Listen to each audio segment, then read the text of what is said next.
Okay, it is approximately Wednesday, July 15th at 1:51. We're sorry about the delay.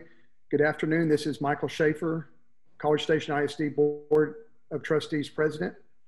This meeting is called to order and I declare a quorum of 6 members present. On March 16th, Governor Greg Abbott granted a request by Attorney General Ken Paxton to temporarily suspend a limited number of open meeting laws to the extent necessary to allow telephonic or video conferencing meetings in response to the coronavirus. For more information about the suspension, see TASB Legal Services article entitled, Texas Governor Suspends Certain Provisions of Open Meeting Act Due to Coronavirus. In accordance with these suspended rules, we certify the following. Notice that this meeting has been posted online for at least 72 hours. Number 1, although members of the board are not gathered in central physical location, we do have a quorum in attendance at this meeting by video conference or telephone call. Number 2, we are meeting by the use of Zoom software application, which allows two-way communication for members of the public. Number 3, as we would at any in-person meeting, members of the public who have followed the instructions on the meeting notice by submitting public comments via email 2 hours prior to the start of this meeting, I will read the comments into record before or during the board's consideration of that item. If you would like to provide comment at a future meeting conducted by video conference or telephone call, please follow instructions on the meeting notice. Number 4, all other meeting procedures will adhere to the board adopted procedures to the extent practical.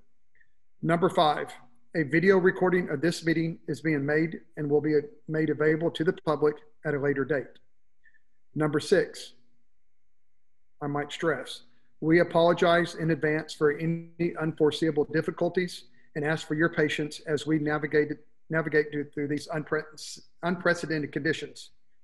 And number 7, if you have a question about these suspended laws, please call the Office of the Attorney General at 888-672-6787 or by email at toma@oag.texas.gov.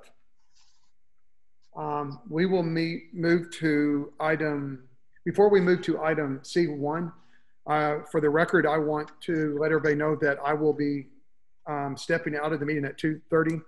I will turn the meeting over to the Vice President, Geraldine Nolan, at that time. So we will move to item C1, public comments. Comments related to the agenda items for this meeting will be heard. Do we have any comments? Indeed, we do. Mr. Nugent, we'll do those whenever we get to the actual agenda item D2. Okay. I believe they're all associated with D2. How many do you have, Mr. Nugent, for that item? That's a good question. I've got, in emails that have been sent, I believe I have about 9 pages. Okay, so we'll read those in as we begin agenda item D2. Okay, and just real briefly before we move to the next agenda item, if I could let Chuck know that are y'all, when I'm speaking, do you hear the echo that's in the boardroom? It's not that bad from my end. Well, it's just really bad for me, but that's okay. I'll get over it. He'll check on you. Okay, thank you. So if there's so at this point, we'll go from item C1. If there's no public comments, we'll move to item D1. Consideration and discussion related to the 2020-2021 budget and compensation plan. I will turn it over to our superintendent, Mr. Mike Martindale. Thank you, Mr. Schaefer. And again, Mr. Nugent will read those public comments in when we get to the next agenda item. I believe they're all associated with item D2. D1 is an update on our budget and some conversation regarding where we are with compensation plan. With that information, we have Ms. Strauss, our Chief Financial Officer. So Ms. Strauss, if you care to share your screen and lead us through our update on our budget and compensation conversations. Okay, can everybody see my screen? I want to make sure. I'm a little bit Yes, new ma'am. at this part. Yes. Okay. Yes, ma'am. Okay, so just a little bit about what I want to go through today. We have a number of budget challenges, which I've talked to the board and our team about before, but I want to reiterate those. Some of our assumptions and priorities within the budget, our compensation priorities, and then we've got revenue and expense projections, and what I call other information, and that would be tax, property tax values, property tax rates, stuff of that nature. So please stop me if you have any questions as we go along. For this year, we have some unusual budget challenges on top of the things that we normally have to work with in the budget. Student enrollment, we do a lot of work projecting our student enrollment, but it may not follow those normal trends nor what the demographer has assisted us with, just due to the situation that we are in. We have a number of two instructional models that our parents and students are going to be able to select from, and they're not do not have to finalize those until July 30th. So we have that challenge to contend with. There's changes in how we calculate average daily attendance, which is where we generate our revenue from. Being the virtual models, will have some differences there. We're also anticipating lower than average or lower than normal attendance from our students. Property value growth is coming into play at something that's a lot lower than what we have normally had, and our appraisal district has had a number of appeals, which is probably normal. And so we're getting, our property values are delayed. We will get certified values on time. They told us that, but I normally have information a lot earlier as we progress. Our assumptions and priorities, at this point, we're going to use a 1.75% increase in our average daily attendance from this last year. We have lowered that from what the demographer has had before. We're using 0 property value growth, and it's trending that right at 0 or just very slightly. So that's Amy, Ms. Strauss. Yes. Are you scrolling through your presentation? Uh-huh. Can you not see it? I'm not seeing. There we go. Now I see it. Okay. Got it. Okay, so average daily attendance at 1.75% growth, property value at 0. We are assuming the additional penny on the property tax rate that is allowed by unanimous vote from our board, and you can see the chart right there. That's still, even with that penny, our taxpayers should see a slight decline in the overall tax rate between the two. So the other assumption is that we will adopt a compensation plan that supports our district goals of recruiting and retaining high qualified staff.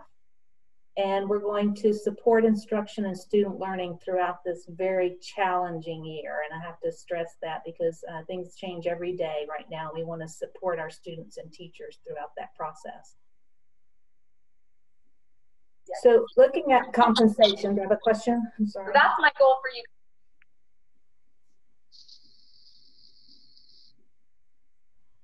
I'm sorry, was there a question?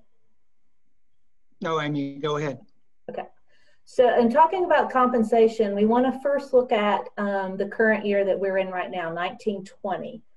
College Station ISD uses TASB, or Texas Association of School Board, their HR services to assist us in reviewing our compensation and comparing us to what we call our market peer groups, or our peer districts. Those are the districts that College Station ISD and our HR department compete with in trying to get highly qualified teachers to our district and recruit them. So based on their study, there's a few things that I want to go over. One is that when we compare to our market peers, We are a little lower in the years 0 through 5. That's 0 through 5 teaching years of experience than our market groups. And HR does recruit highly in that category. So for 1920, College Station hired 153 new teachers.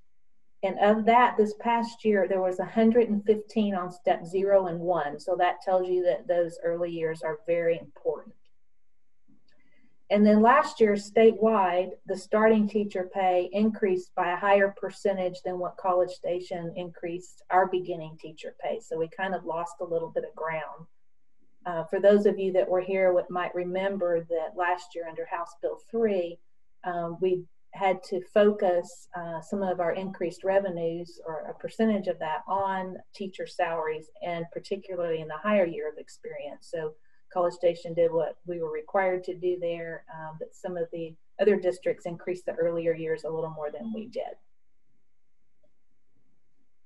So this chart kind of shows you for 1920 what I just reiterated, and that's that the 0 through 5 years of experience. We're kind of at our 90th percentile of where we would want to with our peer groups. So that's the area we would want to target when we do adopt a compensation plan. In our other groups, administrative professional, we're tracking pretty well there with 96 to 101% to the compared districts. And the clerical, 93 to 96%. And auxiliary, around 96% of our competitive markets.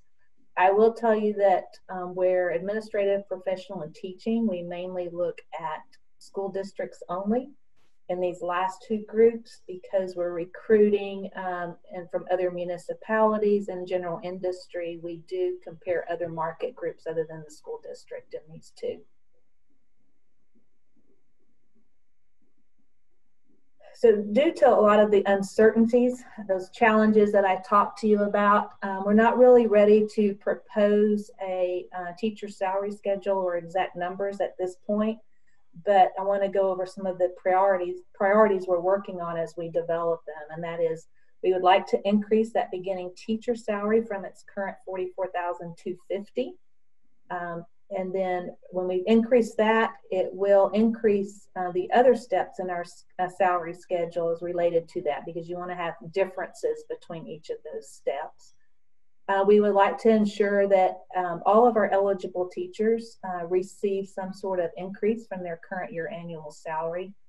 And we would like to award other eligible employees, other groups also, with some sort of salary or rate increase. And we'll get to some specific numbers, hopefully in the near future. The one area in auxiliary that TASB has said that we were low, and that is with our bus drivers. So we would like to increase their beginning rate from, I think, $16 to $16.50, but we're still waiting on that as well. To update you on the revenue numbers, this would show you that local property taxes is going down slightly. A lot of that is because of that compressed tax rate. We're talking about zero value growth, but the state has moved the property tax rate down based on the statewide averages, and so we're not growing quite as much. So they moving the tax rate down, and then we'll add a penny to it, but it's still going to be a lower tax rate than where we are right now. Interest earnings is also declining from where we originally budgeted. It's down this year too, but we're able to compensate for that, so we're going to lower that as well.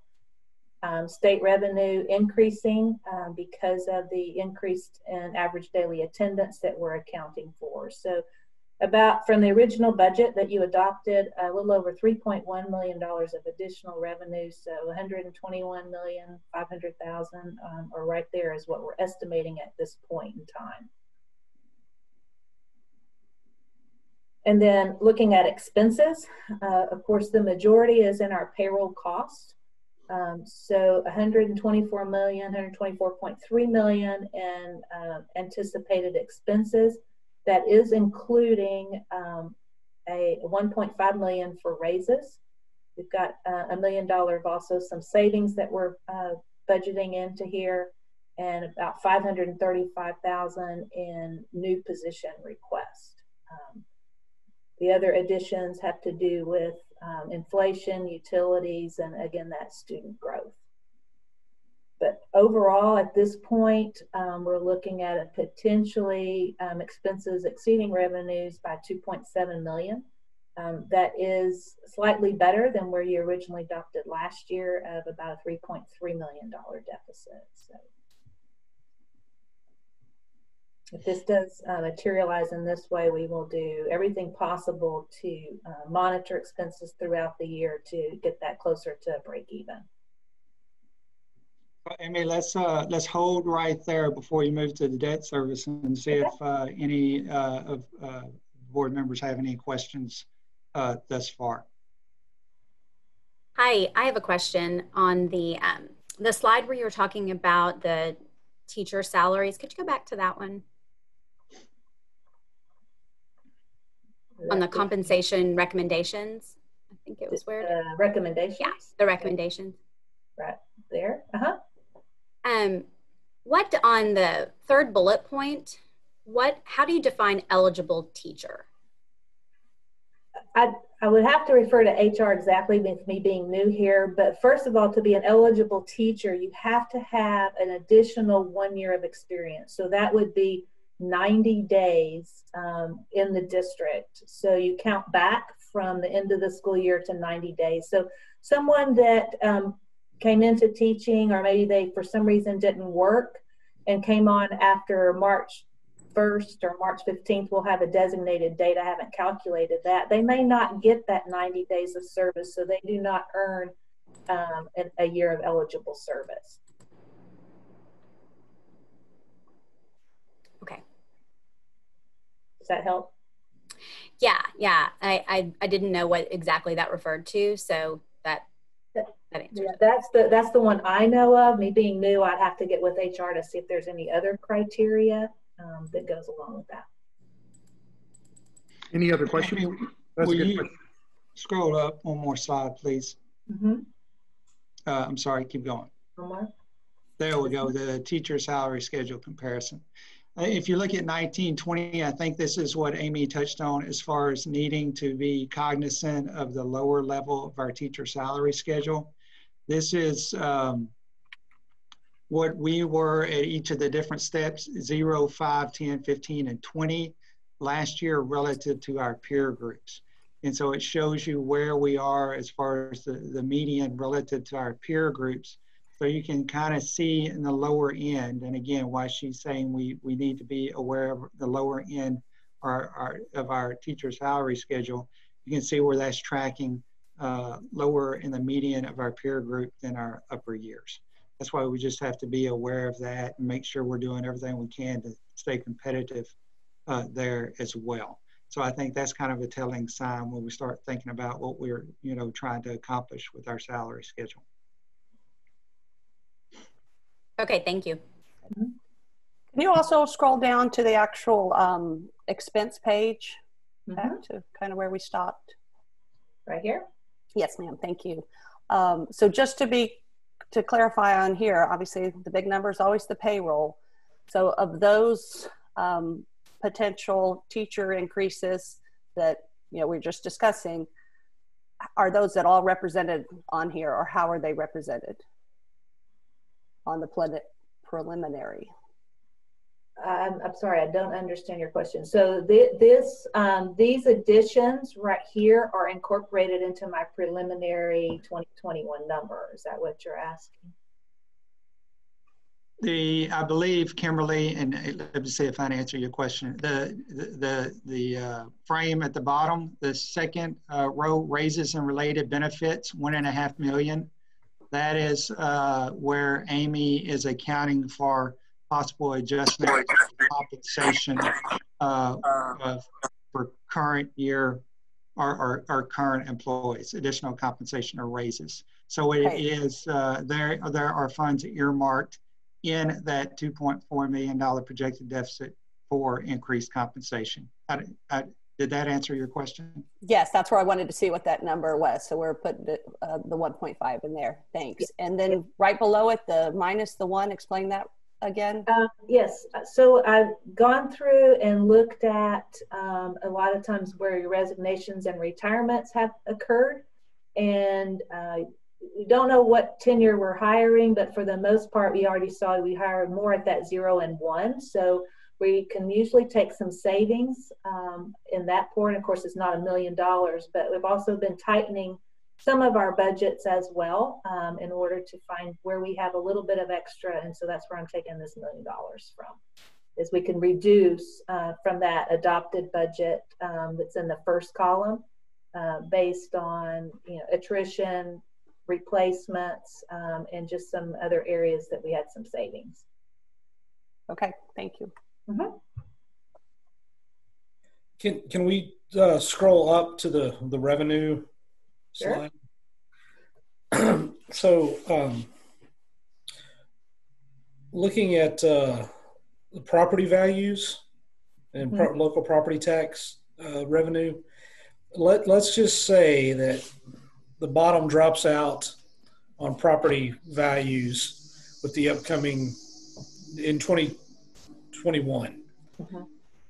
At what point would we start to feel the effect of that as to our budget? That would be with the 21-22 fiscal year, because this budget is based on the 2020 property values, and that is as of January 1 of 2020. And so anything, I wouldn't have expected it to fall as much as the growth percentage, but it has for this current year.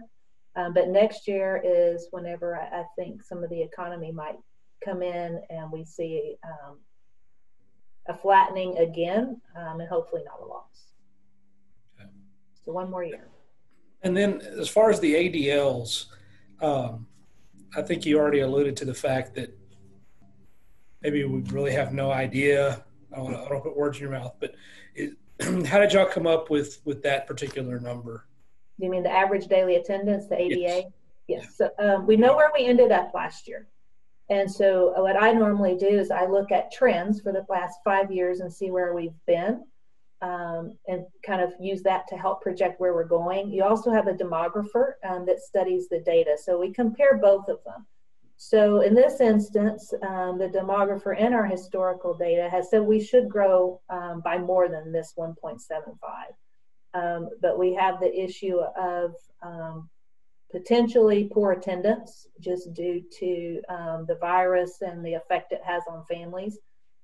Virtual attendance is going to be counted differently, so we don't know the effect yet of that, and are we going to incorporate it? And so we lowered it just by looking at it. I think we were originally at over about 2.5%, so we've lowered it to 1.75 just to try to account for some of that. I want to say it's an educated guess, but I'm not so sure I'm educated on it. So fair enough. I mean, that's the demographer originally, before everything had occurred, Mr. Ben, had us right around 2.7 growth. Yeah. So we are, and Amy, correct me if I'm wrong on this, for the first 12 weeks of this next school year, the state's holding school districts harmless with their ADA. So for the first 12 weeks, if our average daily attendance, they will hold it and fund it at a level no less than 1% lower than what it was for fall of 2019. So for the first 12 weeks, it's going to be held to some degree and not allowed to fluctuate too much considering all the circumstances. After that, then who knows, because they've only assured to hold harmless for again, the first 12 weeks of school. We have pulled that down 1%, really simply to try to account for the unknown to some degree, and knowing that we're going to be guaranteed at least a certain mark through the first 12 weeks relative to last year. So That is probably something everyone is going through. It's difficult to really project your ADA for next year because there is no, as Amy mentioned, you typically, when you run these projections, you look at historical data, and there is no historical data to account for this. No, there's not. No. Okay. Thank you. Sure.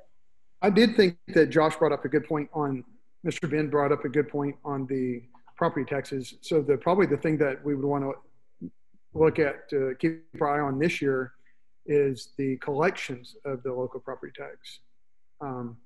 Seeing what that's, is Mr. Martindale, would you like to expand on, does everybody understand where I'm going on that?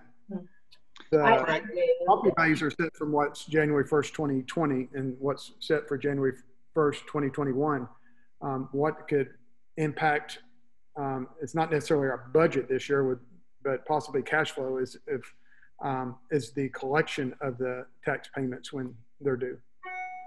Correct. Yes. We historically budget at 99.5%. That's without any collections of penalties or interest or those types of things. So we typically come in just a little bit better than that. Amy, you're using 99.5%. I have not looked at the financials for the close of the month of June, which those would be included in our regular meeting agenda financials next Tuesday.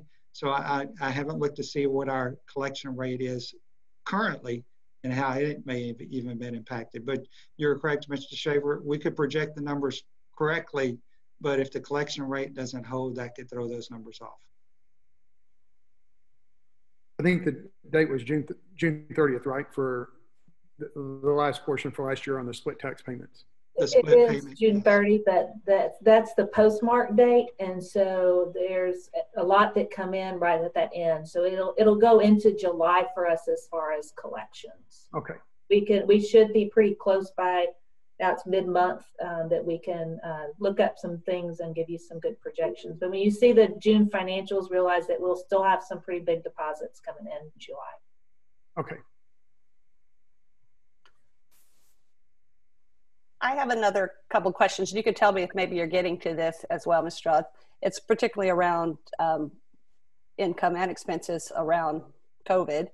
So I don't know if you're talking more about those specifically, but one, I'd like to kind of have the official answer on what about federal funds, like CARES Act funds that potentially could have come or should have come to our school district. What were those numbers and how are they showing up or not getting to show up, as the case may be?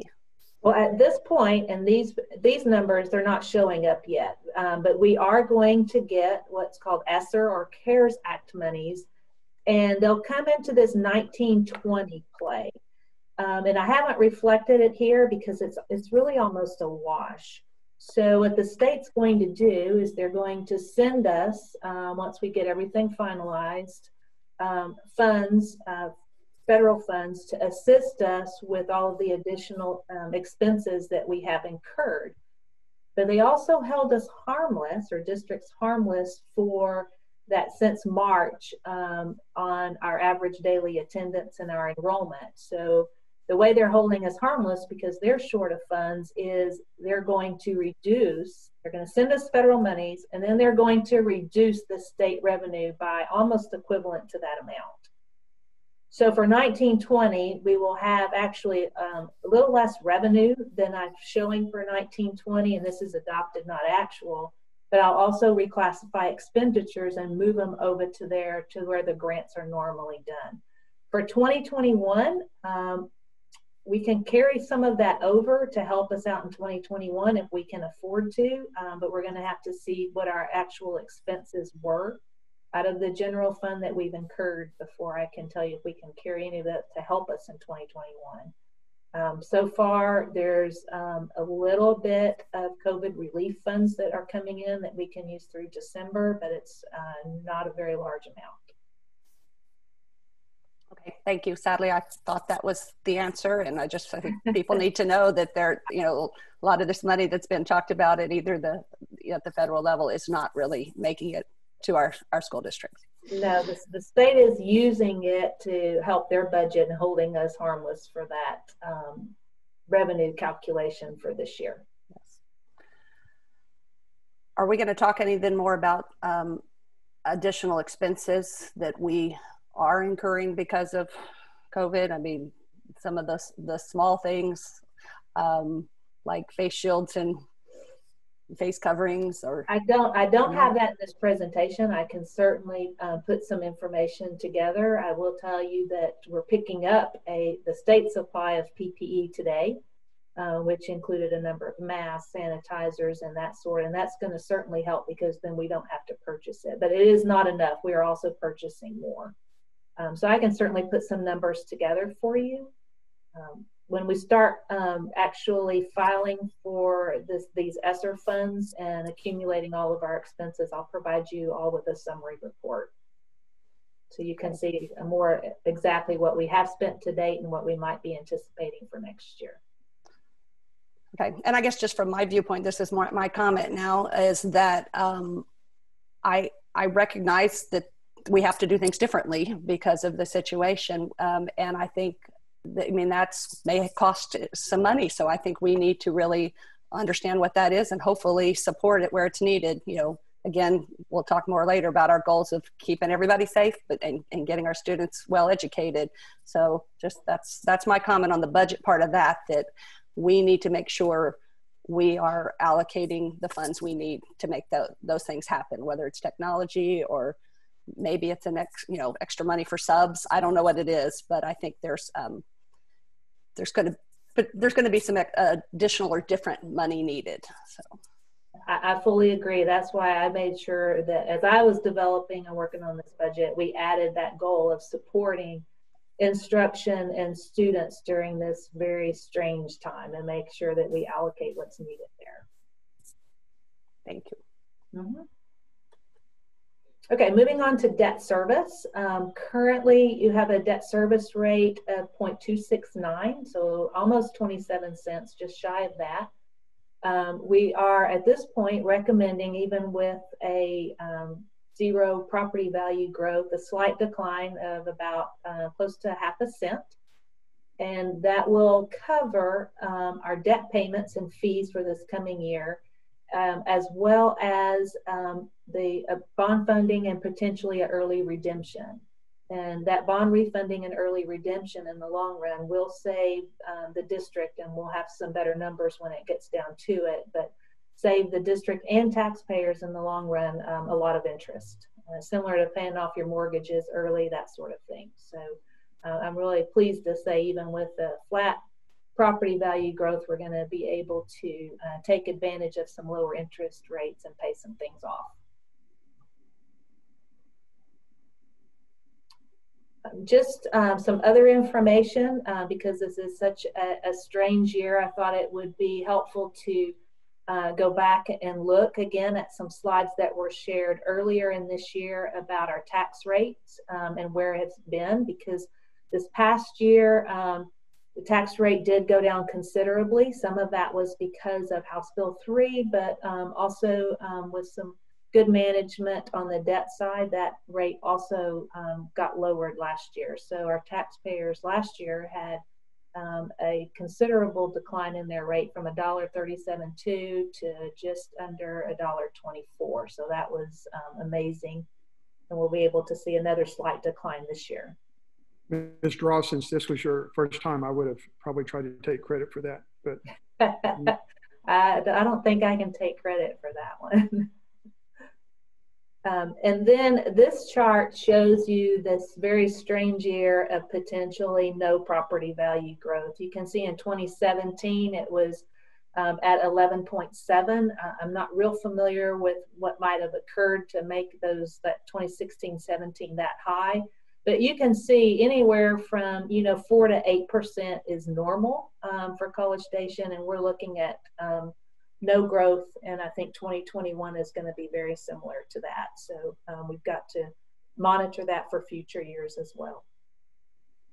But strangely enough, with House Bill 3, as our property values grow, the property tax rate declines, and so it's not going to help a whole lot with those, except for on the debt side.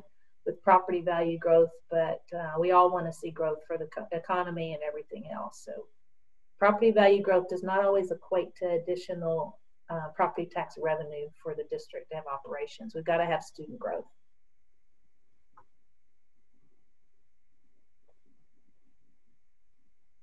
So these are my best projections for the current year, 1920. They really did not change much from where I shared with you, I think, last month.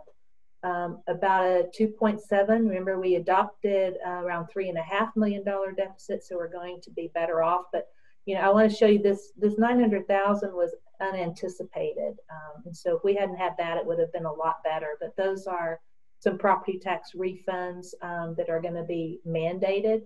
We will get that money back in increased state revenue, but it's going to probably take 1.5 to 2 years for all of those appeals and processes to take place. So we will get this $900,000 back. It's just going to take a little while.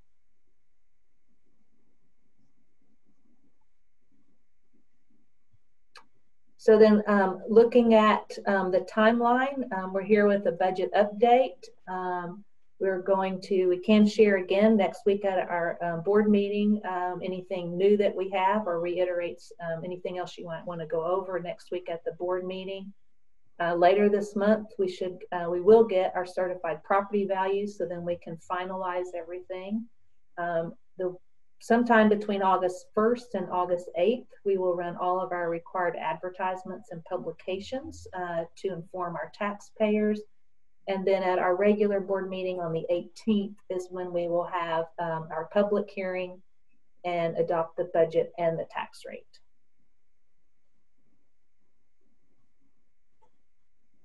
So these are just some updated numbers on the new personnel request that says everything so far in this has been all within the instructional area, some special ed positions. Sorry, one exception, we did have some 9 custodial positions. That is to provide the extra support for this coming year, as well as the growth in the district that's occurred in the prior years. So 9 custodial positions have been added, and a CTE teacher. And we have been able to get, as always, some things come up during the year that we need to add, and we've been able to fund a few things out of this summer, this 1920 budget that were needed for next year for 2021. So we're able to go ahead and get ahead of the game a little bit on that one. So next steps, again, we're just going to continue to monitor. This next several weeks will be very interesting as we get the numbers between face-to-face instruction and virtual. Monitor our student enrollment. We're going to finalize the compensation plan and present to you for approval, and start preparing for our public hearings. And as soon as we close that, I'll be looking at 2021 already. So won't be long, and I'll be looking at a year ahead. The 3-year projection here is really for information only. I wouldn't study it a lot because this is a legislative year, and the state is going through a lot of hard times just as we are. And so I wouldn't put much confidence in the projections for the next 2 physical years that we've presented here, because I can pretty much guarantee you the funding formulas are going to change.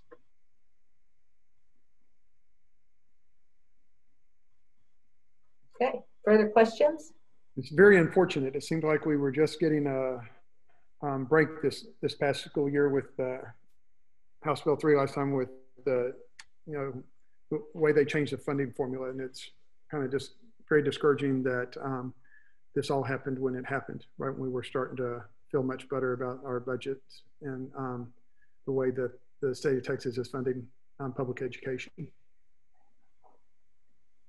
Can we go back to the fund balance? Just there, right there. Mm-hmm. I guess every time I see that, it worries me, and that it's taken up, it's taken all these years to build up that fund balance. And again, I know those are estimates and so forth, but within a period of 3 to 4 years to drop $10 million, potentially up to $15 million. Is that something that, for the health of the district, for long-term planning, that we need to be concerned about? At what point do we need to be concerned about dipping into the fund balance, I guess? There's some formulas that the state uses, and it's based on how many months of operating expenses. And so College Station, we still have a healthy fund balance. And I'm always concerned. When you have a healthy fund balance, you use it for a couple of reasons, and that would be from one-time expenses, because you don't have to continue to go into it for that if you have some excess. It's also, I like to say, it's used as a rainy day fund, and that would be if we have to make budget cuts of some sort, that we can take our time and make the right decisions, because you've got enough to hold you for a year. Yes, these out years do concern me, but I'm basing it on current funding formula. And every 2 years, the legislature meets and overhauls school finance. It seems like they haven't left it alone. Even under House Bill 3, they made some good strides and additional funds and directed it toward salaries. So that was great. But they were going to have to revisit it every time, because as property values grow, they were going to force our tax rate down. And so I think the plan was to revisit that every year and see if, based on property value growth and others, if they could make some slight adjustments in the basic allotment, that sort of thing, to funnel additional funds to school districts so that they're not relying on either increasing taxes or student growth totally for any additional revenues. So either way, these out years, yes, they bother me, but the fact that I don't have confidence that these numbers are going to stay. This next year, our enrollment is going to tell us a lot, because we're going to kind of reset the bar and start looking at projections from there on out. So we'll be monitoring that and to see what we can do on the expense side to adjust for that sort of thing.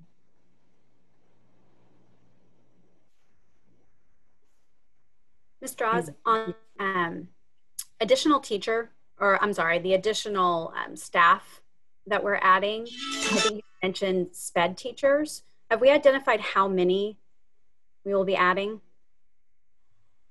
We did, and I'm not sure that I have that number offhand right here. I'd have to look it up. I'm sorry, I don't have it with me. Okay. Mr. Martin might know, but I don't know the exact number. I do not recall off the top of my head. No. And on the CTE teacher, we approved that one because of the number of requests for a particular course, and the weighted funding will actually help offset the cost of that particular position. I don't remember how many. There were some professional positions, for example, for CASEL and life skills, as well as some paraprofessional positions to support those. But I don't remember off the top of my head, Amanda. Okay. And it was both instructional aides and teachers in the SPED, and Mr. Okay. Martin is correct. The CTE teacher with the weighted funding will more than pay for itself. Okay. The custodial positions account for approximately probably around 200,000 of that 535. Okay. And we typically budget around 56,500 for a teaching position.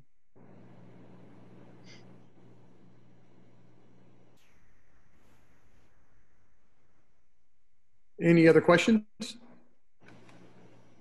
Those are some very good questions. I just, going back to the beginning of the presentation, we understand, I think the community, everybody understands that we are in unprecedented times. We keep saying it, and we can repeat it all day long.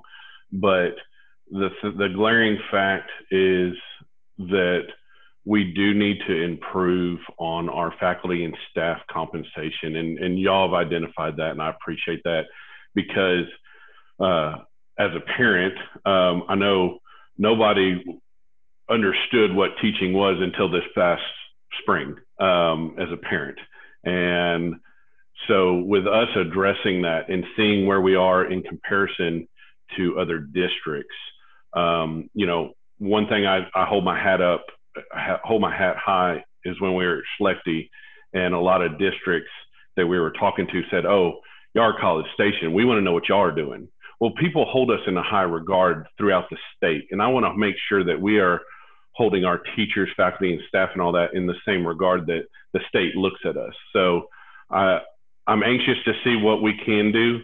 I understand we have a significant challenge, but I'm glad we're going to address it, because you know, what we experienced in the spring and a whole lot of parents having to go and teach and learn how to teach on the fly and seeing what our teachers do and this and that was a blessing in disguise. And I look forward to the future, not just this year, but going forward, because it's something we do need to combat and make sure that we are on the middle to higher end, because College Station ISD is the place to be, and I'll stick by it all day long. So just my 2 cents. I wanted to make sure that I appreciate y'all addressing that and look forward to it. Well, and Jeff, I'll be the opposite of your optimism, and just I hate to keep harping on this and kicking this dead horse, as they say, but I mean, this is now a few years in a row that we're spending, correct me if I'm wrong, we're spending millions of dollars more than we're bringing in revenue. And that can't last forever. And so we're another 2.7 that we dip into the kitty this upcoming year. You know, at what point do we have to, you know, is it 2 years, 5 years from now, when all of a sudden it is affecting our ability for bond ratings? We've used up too much of that general fund, and we've lived beyond our means. And it's not something we're going to figure out today, but and maybe I'm the only one that's concerned about it. But we'll just say that I'm concerned by the fact that for a few years in a row, we've been millions of dollars in the negative with expenses versus revenue. With that said, Mr. Ben, I think that maybe at one of our next meetings, when we talk about the budget stuff, with me being the longest serving board member within the last 6 years, I can tell you, not that it's anything to be proud of, but I mean, we've adopted a deficit budget every year. I remember my first year being on the school board, I had major issues adopting a budget deficit. I do think it would be good, though, is if we can have Mr. Martindale come up with a presentation that goes back maybe the last 5 to 10 years, where we look at the different budgets. Mr. Ben, there's been the frustration that you're experiencing right now as prior boards. We've been right there. The one thing that had not fixed it, but that made me feel better, was the way they changed the funding last year. You look at some things, Austin ISD, for example, they were running through millions and millions of dollars of experience, the same thing we had. I think it would be good to have that for all the board members, Mr. Martindale, of just how the legislature has changed funding and some of that stuff as a recap for some of the newer board members. Well, and just to add to that, Mr. Schaefer and Mr. Martindale, you may want to correct me if, and probably more accurately when, I'm wrong. Although we've adopted, and there's nothing like looking at the budgets and adopting a $5 or $6 or $4 million deficit. But the last couple years, again, we have not dipped into the fund balance, have we? Because it seems like we've come out a little bit ahead each year. Is that correct? I have last year's in front of me, and yes, correct. Last year, you did add the fund balance. You adopted a negative budget, and I pulled the audit report. So for 18-19, that is true. I believe it's true for prior years from what I've seen. The same thing has occurred. Yeah, we can go back and with our audits and pull and see what we adopted relative to where we ended. And so we have contributed some funds to the fund balance over the last, I don't know, four to 6 years. Which has been my tenure. So that's what I'm used to seeing, these huge deficits, and it's a kick in the gut. And then by the end of the year, even with our financial officer being who it was, we ended up doing really well. Exactly. And let me go on record, Mr. Nugent, we never adopted a $5 or $6 million budget. Okay, maybe when we started in our early numbers, but we never adopted one of those.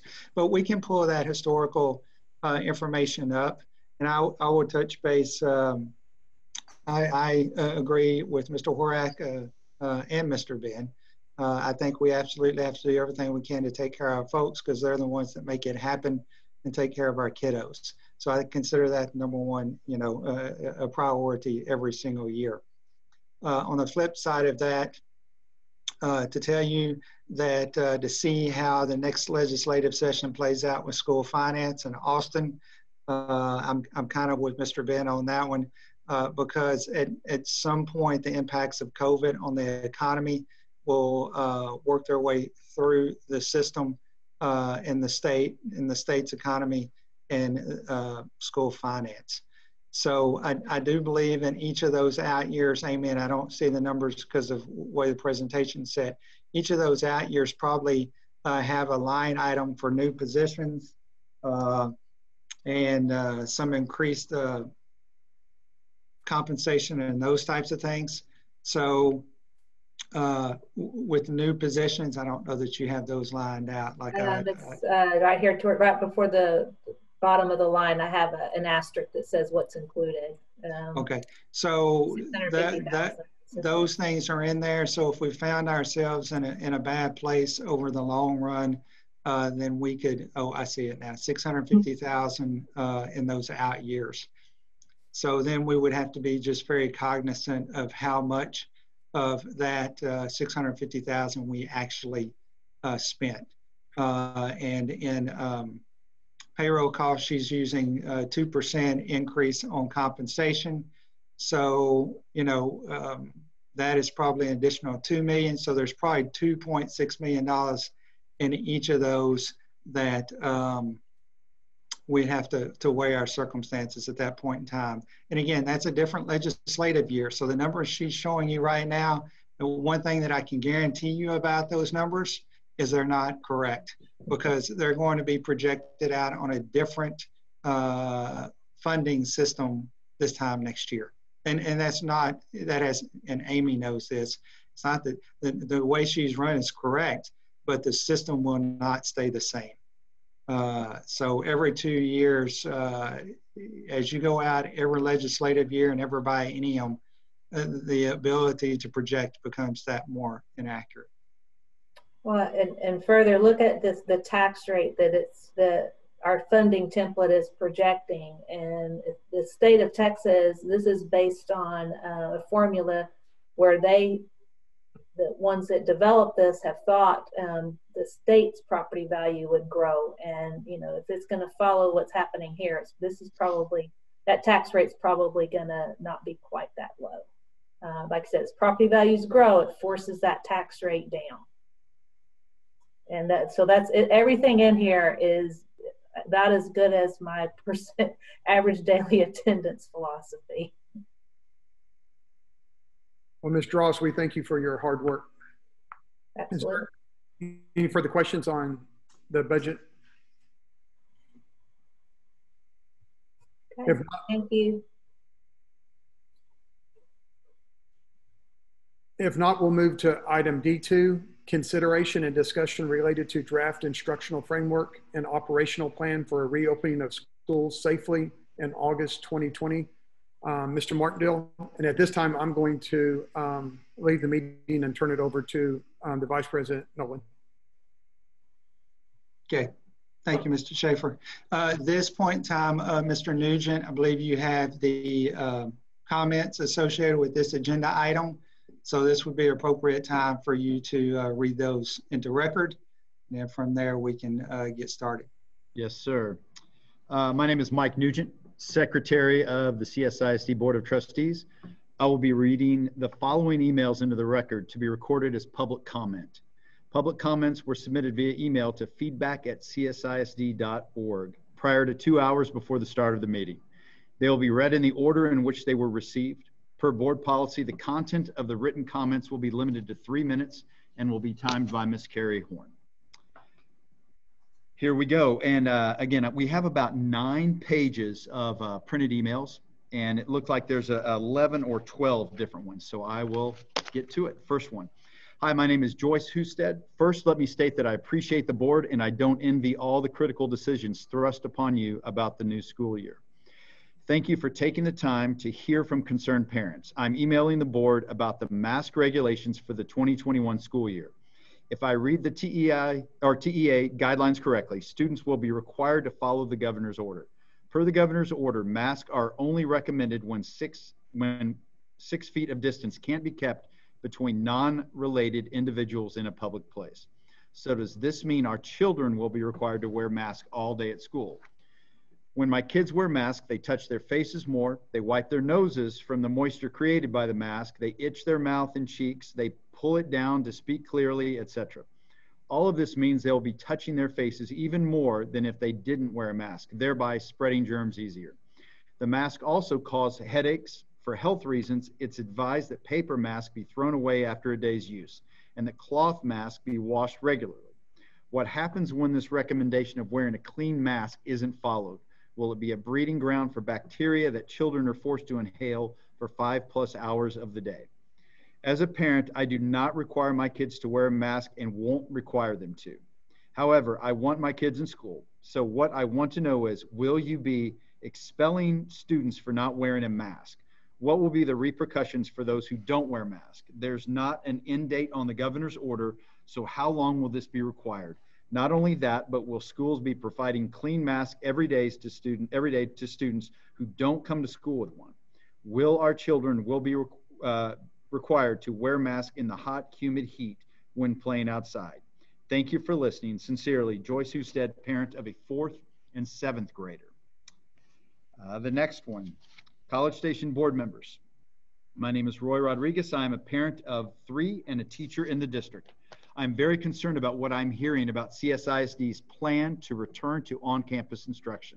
While I am sure CSISD will do their best to follow medical guidelines from all government agencies, the opportunity for mass spread on campus is still very real. Locally, our COVID-19 numbers grow by triple digits each day, and the return of Texas A&M students will only escalate our number of positive cases. The vast majority of our cases are attributed to community spread. In this situation, reopening schools would contradict the recommendation of the American Academy of Pediatrics president, who said, quote, "And so a statewide mandate to reopen schools without consideration of community spread really goes against our recommendations," end quote. The Association of Texas Professional Educators believe that's why it's important to delay opening until cases level off. ATPE is not the only group of educators that are concerned with schools reopening. TSTA/NEA has advocated for teachers to be given the same choice as students to select either online or on-campus instruction. TSTA President Noel Candelaria notes, quote, "No child or educator should be in a school building until it is deemed safe," unquote. On Sunday, it was made known that CDC documents fear the spread of COVID-19 in schools. Quote, "Internal documents from the U.S. Centers of Disease Control and Prevention warn that fully reopening K-12 schools and universities would be the highest risk for the spread of coronavirus, according to a New York Times report," end quote. I hope that the district would consider a short virtual option for 3 weeks like many school districts, including Fort Bend ISD, Round Rock ISD, Leander ISD, El Paso ISD, and Brownsville ISD, just to name me a few.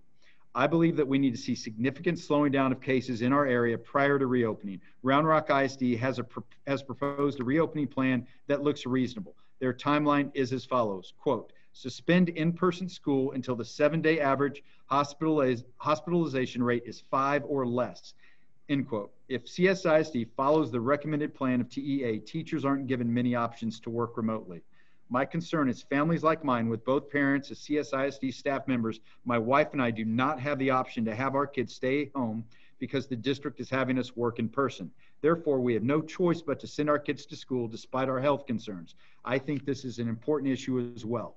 Ultimately, I understand that CSISD must follow the guidelines set from TEA, but if we are allowed 3 weeks of virtual instruction to start the school year, why not take it?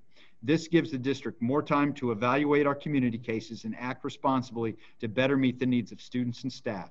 TEA offered their guidelines last week and many districts rushed to create plans. By delaying, we have more time to tailor a better response.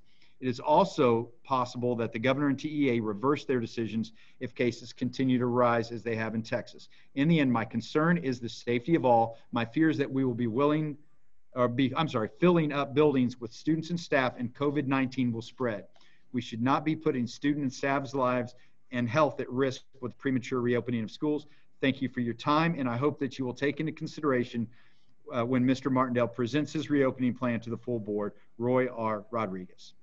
And I do believe that is going to be the longest one. The next one from Lauren Vaselli. Hello. Yesterday, Governor Greg Abbott announced that the length of time that schools would be permitted to operate virtually would be extended. Given how vehement the state of Texas has been about returning in person as soon as possible, this concession is significant and we would be wise to consider it in CSISD.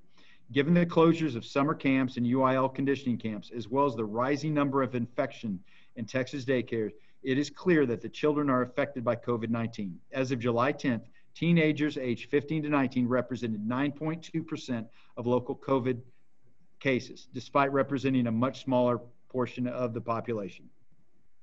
While I trust that CSISD will do all that we can to make our schools safe, schools will inevitably create community spread and lead to avoidable deaths.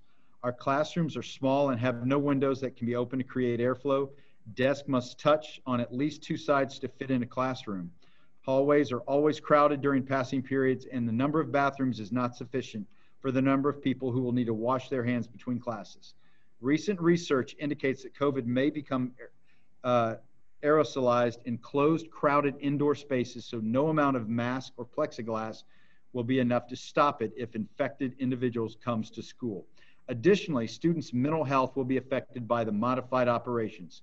When teachers who look more like Dexter than Mrs. Frizzle in their mask and face shields, desks in rows facing the front of the room, recesses where students cannot play tag or share toys, lessons with no shared manipulatives, and teachers consistently keeping themselves at a distance, our schools will not feel like welcoming place that our students deserve.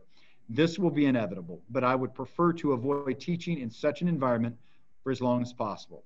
Our teachers did all that they could do to transition online with 4 days notice last March.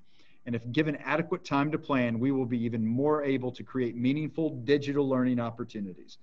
For the sake of our bus drivers, cafeteria workers, custodians, administrators, librarians, teachers, students, and families, please consider remaining online only until we see a consistent decline in new cases. Lauren Vaselli, A&M Consolidated High School. Just sip. All right. Howdy, Board of Trustees. Please address the following questions regarding item D2 of the 7/15/2020 workshop agenda. I am inquiring specifically in reference to elementary schools, but would like to know plans for all grade levels. Number 1, how will you notify parents of positive COVID-19 cases on site? Describe any differences between student, teacher, and staff cases. What is the procedure if there is a positive COVID-19 case in my child's class? Number 3, what is the procedure if there is a positive COVID-19 case in my child's school? Number 4, what do I do if someone in my household tests positive for COVID-19? Am I required to disclose that information to CSISD? Number 5, what is the threshold of cases before a classroom or school would be required to isolate away from campus? Number 6, what is the expectation of students and teachers during an isolation period? Number 7, when will students, teachers, and staff be permitted to return to campus after isolation? Number 8, describe any updated policies for situations that typically result in close contact, such as library, PE, lunch, and recess. Number 9, what is your plan to address any shortages in teachers and staff due to voluntary or involuntary absences? What is the screening process for substitutes considering they may visit multiple campuses? Number 10, why should I feel confident in my children returning to CSISD as opposed to homeschool or a charter school? Outline specific changes in software curriculum and expectation from spring 2020 to fall 2020. Thanks for all you do. Kind regards, Tiana Broussard. All right, our next one. Hello, my name is Joseph Viselli.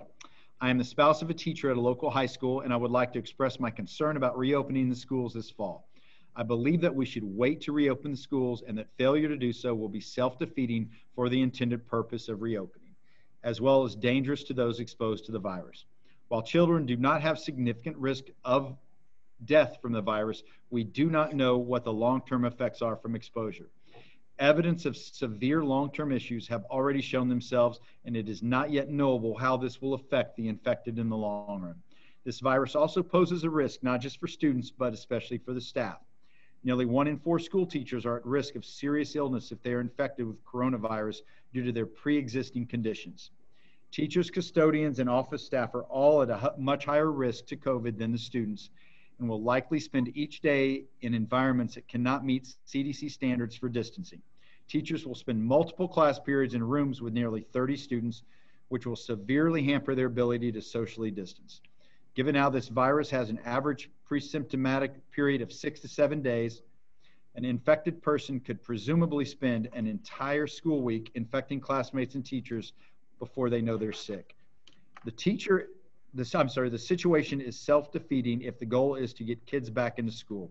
Teachers and students both will inevitably get sick in this environment, which will lead to shortage of teachers to actually staff the class and need for infected students to stay home. Both of these outcomes will lead to disrupted learning, and an outbreak will likely lead to schools shutting down anyway.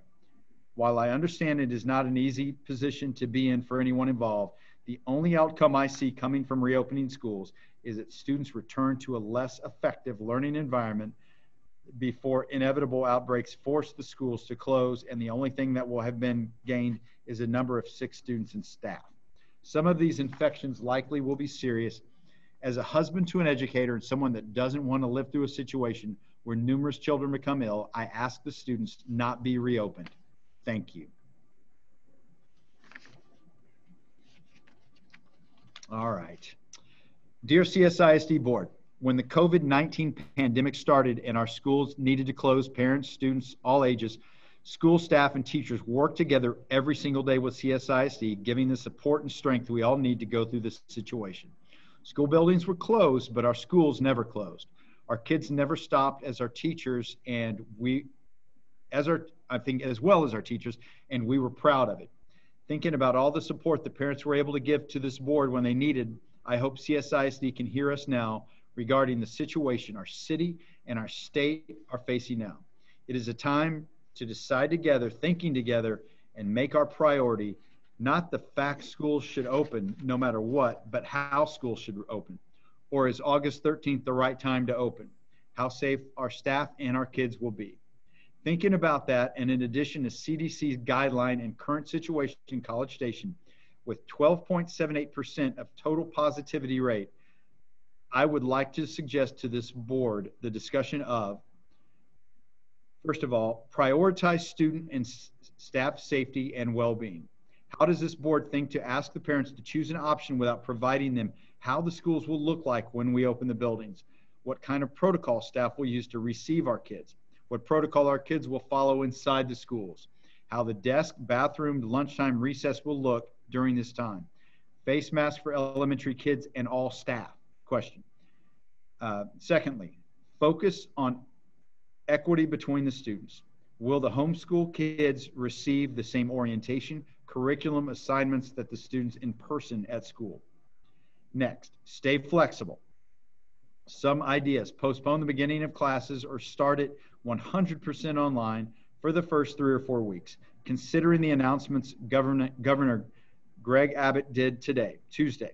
CSISD is asking teachers, school staff, and kids to come back to their buildings in a worse situation we were in April, when Governor Abbott decided all schools should remain closed until the end of the school year. Next, short-term plans, 9 and 6 weeks. Since the beginning of the pandemic, we're able to learn no long-term commitments are possible. Of course, we, parenthetically, parents and kids, are committed to CSISD and our schools to do our best. We are together in this situation, but we do not expect the parents can choose 1 year or 1 semester in person or at-home learning in July. We cannot imagine now, the middle of July, how our lives will look like in 1 year or in 6 months.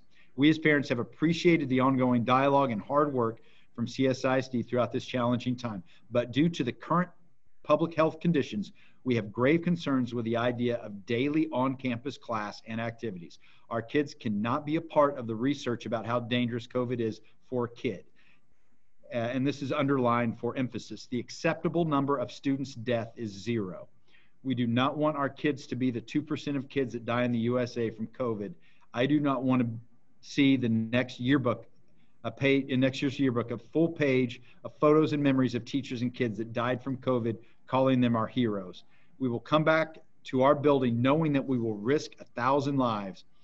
We are in denial, imagining we can return to classes right now. I end this letter knowing there is not a perfect solution, but I still hope CSISD will find the best and safest solution for next year. Faithfully, Elaine Rivas. To whom it may concern, based on the superintendent's email last week to parents, I have concerns about there only being 2 options for school attendance in the fall. I feel that in-person learning is valuable, effective, and preferred. However, I'm concerned that students like my son who have compromised immune systems would be placed in a dangerous situation. So if the only other option is online learning, you are virtually taking away the chance for any in-person learning opportunities for these students. That said, could we please entertain some sort of hybrid option where a student can come to school in shifts, decreasing the population per class and in general on a daily basis? The rest of the time could be spent in online learning. Thank you for your consideration. Kind regards, Hayden Riley.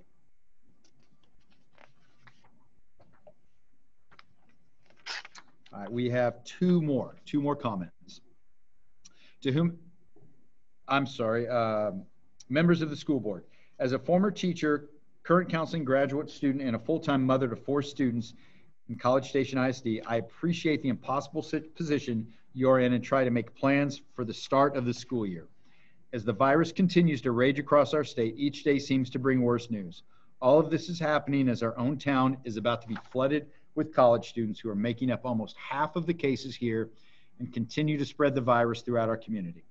As you consider plans for the start of school, I implore you to consider opening with an online-only option for the beginning of school while cases are so high in our town. I know this is not ideal, no answer is, but when considering the safety of teachers, staff, and children, along with the families that they go home to every day, how can we justify placing so many people clearly in harm's way? Even if we assume the children are somewhat protected, there are so many questions to consider about the spread of this virus and quarantine logistics while we have so many cases in our area.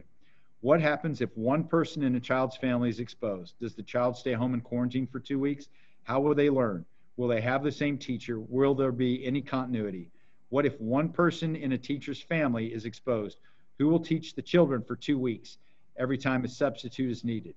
These questions are not even about the virus being spread within the school, but as cases rise in our area and college students come back to town, the potential for exposure and outbreak is incredibly high. Additionally, with the potential for a classroom, entire school, the community, or even the state facing impending lockdowns, being jerked back and forth between in-person and remote learning could be incredibly damaging to both the learning process and to the social emotional well-being of our students. I desperately want life to be back to normal and for my kids to be back in school with teachers who love them. But unfortunately, life is not normal and we can't pretend it is. Thank you for your time, Christy Wood.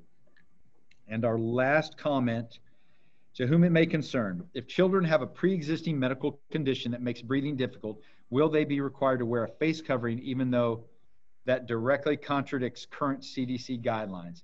If not, how will that fact be identified to staff members and peers to prevent harassment and single out the students. Will this be done in a manner that protects their HIPAA rights? Thanks, Lindsay Morris. Ms. Nolan, that concludes the public comments. Okay. Well, I appreciate those of you that wrote in and asked questions and let us know your feelings.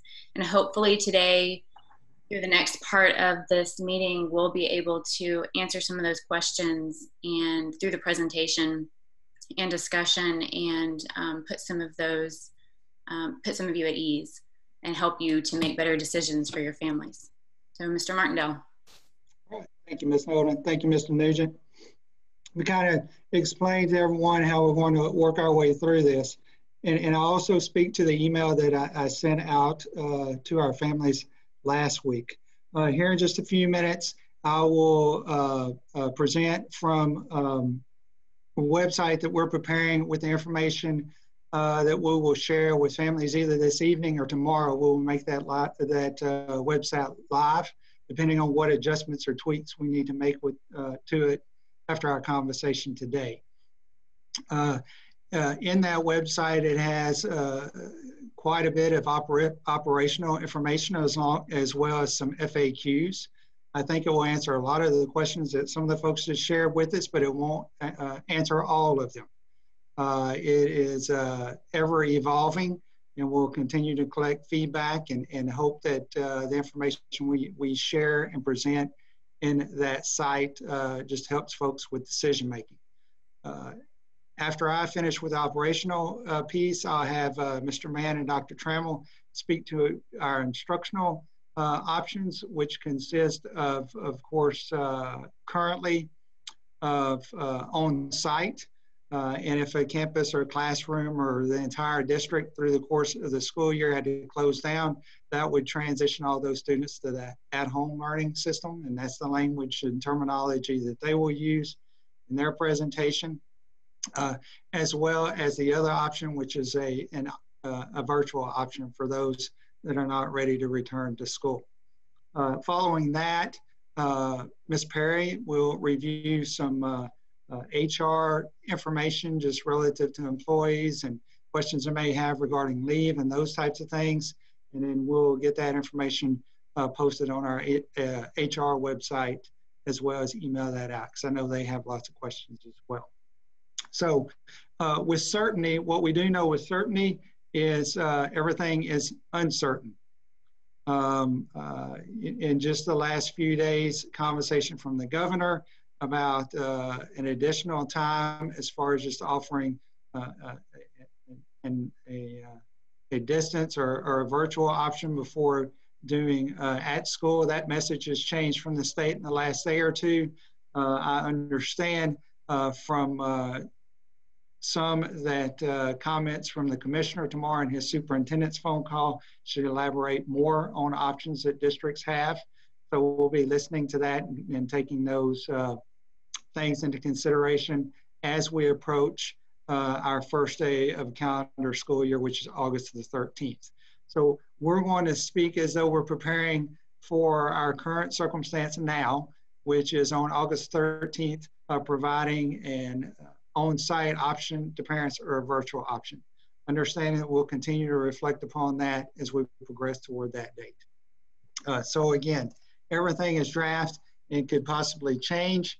What we're trying to share with the community now is so they can educate themselves whenever we survey our parents about their preference regarding the on-site or virtual platform that will be offered. Simply so they can educate themselves, ask questions, so they can make the decision that is best for them at this point in time. So see if I can get my screen shared with the group.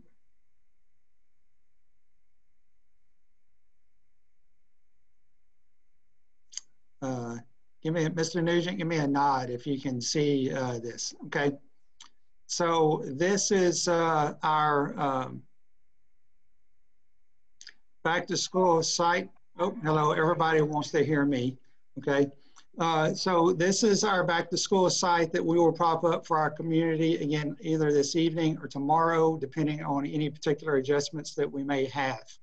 To the left, you can see the instructional plans. Again, Mr. Mann and Dr. Trammell will review those here momentarily for the elementary and secondary levels. I'll click on this, show our community what is built in here for them to be able to review, to again, make decisions about returning to school and how they feel about the protocol in place, and also frequently asked questions. We tried to anticipate as many questions as possible. Again, I'm sure we will not get them all, but we'll add to that as we go through the process in the next few weeks. So there'll be some text and a short video kind of explaining the situation, a link to surveys for families to let us know what their intent is starting the next school year. Regardless of whether we go on site or not on July the 13th, we still need to know what families, what their intent is at this point in time so that we can plan, because we need to know how many kiddos may anticipate returning to school and how many choose the virtual option, because we have to staff, and in essence, our campuses have to rebuild their master schedules to a large degree to meet those needs. So we would still need to get that information from our families, regardless of how the first day ultimately looks like. Their operations plans. There's a number of different bullets: screening, isolation, mitigation response, face covering, campus visitors, disinfecting, cleaning, working in learning environments. There's just a number of different tiles with a tremendous amount of information behind each one of those. So I'm not going to, if I read all of these, I would be reading longer than Mr. Nugent. So I'm going to give you an idea of what we have behind each of those, and just so folks know what they will have to reference, and then they can research that in more detail and read through and see if their questions are answered. So screening and isolation. These are protocols that define close contact for folks that we're using from CDC. The screening protocol, our staff will self-screen. We ask our parents and children to screen themselves. Here are the symptoms, as well as notifying the district if they have any particular symptoms. Isolation protocol, if for some reason a kiddo was feeling ill or a staff member, it defines what will occur, as well as the classroom it came from and cleaning of that classroom. The students isolated from others, notification of the family, if it's lab confirmed or not. This gives you all the information about how we would handle that process, the quarantine time, so on and so forth. And this is linked in also to our mitigation and response protocol, which is another tile that we have. So I'm not going to, again, to read all of this. We will share this so folks can go through and read it in detail and look for the information they have particular interest in. But we've accounted for screening protocols as well as isolation if we have a particular instance with a staff or a student that may not be feeling well.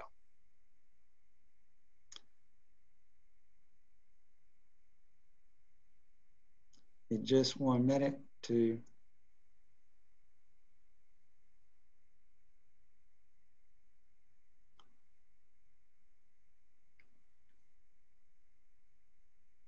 sorry, I'm having some troubles here navigating my screen.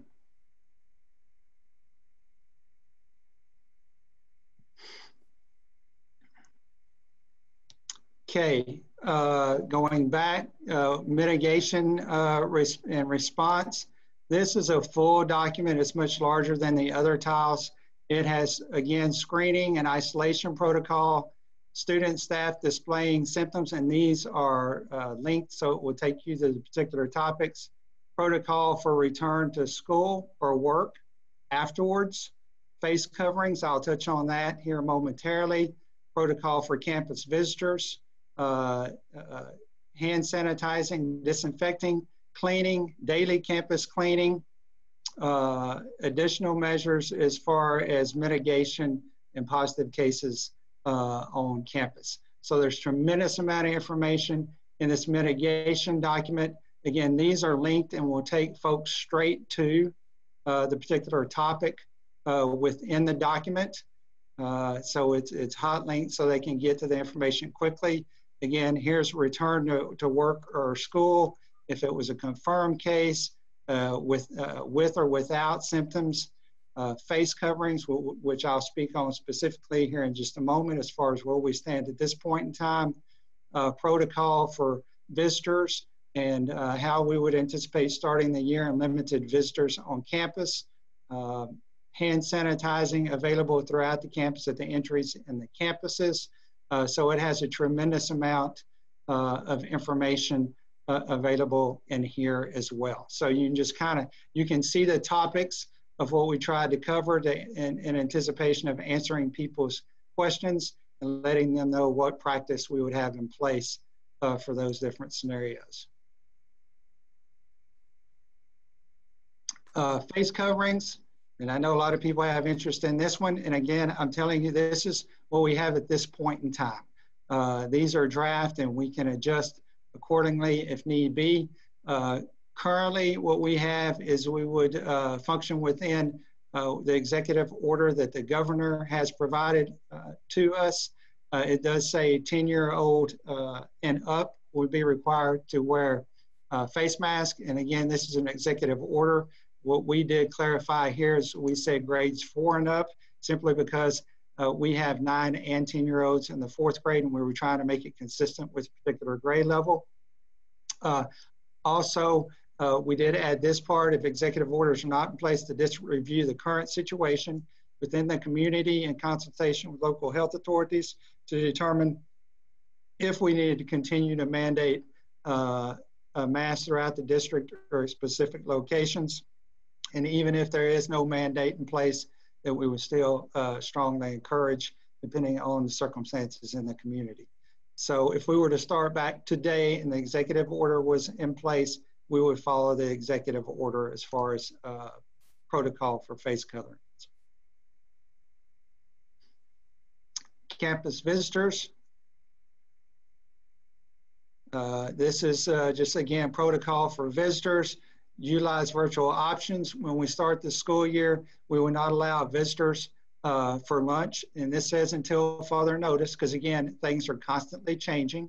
We will not allow folks to, and I know this would be a difficult one at the elementary level, but to walk their kiddos down the hallways to the classroom. We would just trying to limit the amount of people in the building and the transition and exposure to one another. It does define also, if we have a visitor, if anyone goes beyond the reception area, the protocol utilized for any visitors that would be allowed beyond the front reception desk.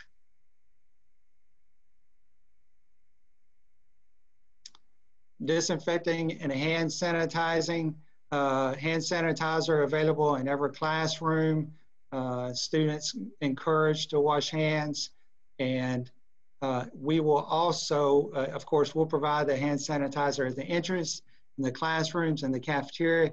The district's providing that at all the campuses. Also, what we will be providing are hand misters in our classrooms that have a fine mist. They don't require wiping. So, for example, to clean a desk or disinfect a desk, the teacher or anyone would simply have to spray it, and they can leave it because it's such a fine mist that would evaporate. You don't have to wipe it. We could do that in between classes. So that information is provided here, and we would provide that to all of our classrooms as well.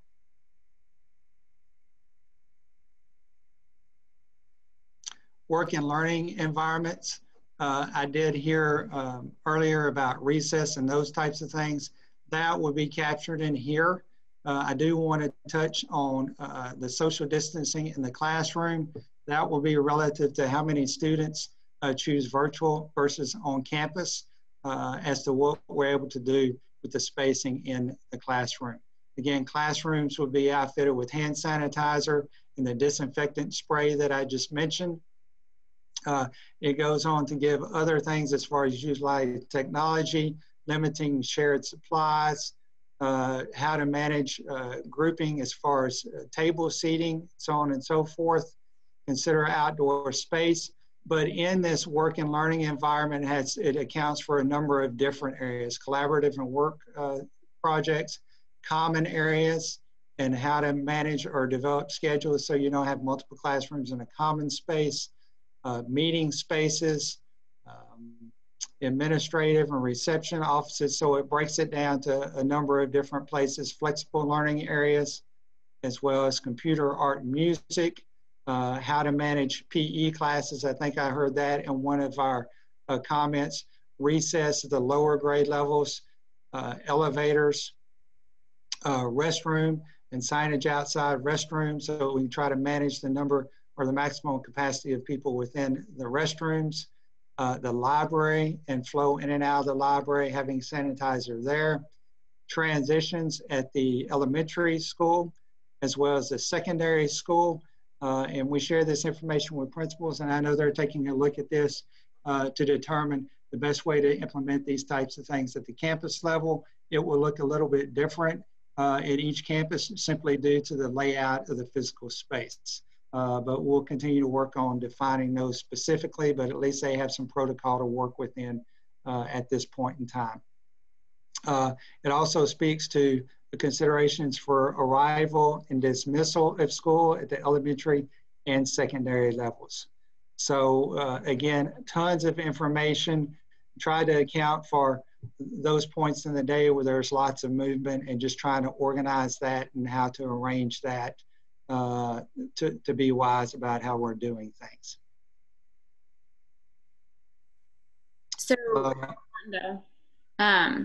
so the current thought right now is that in our elementary schools, we are planning on having them go to camp and PE and the library and still get to do all those normal things that they've always done.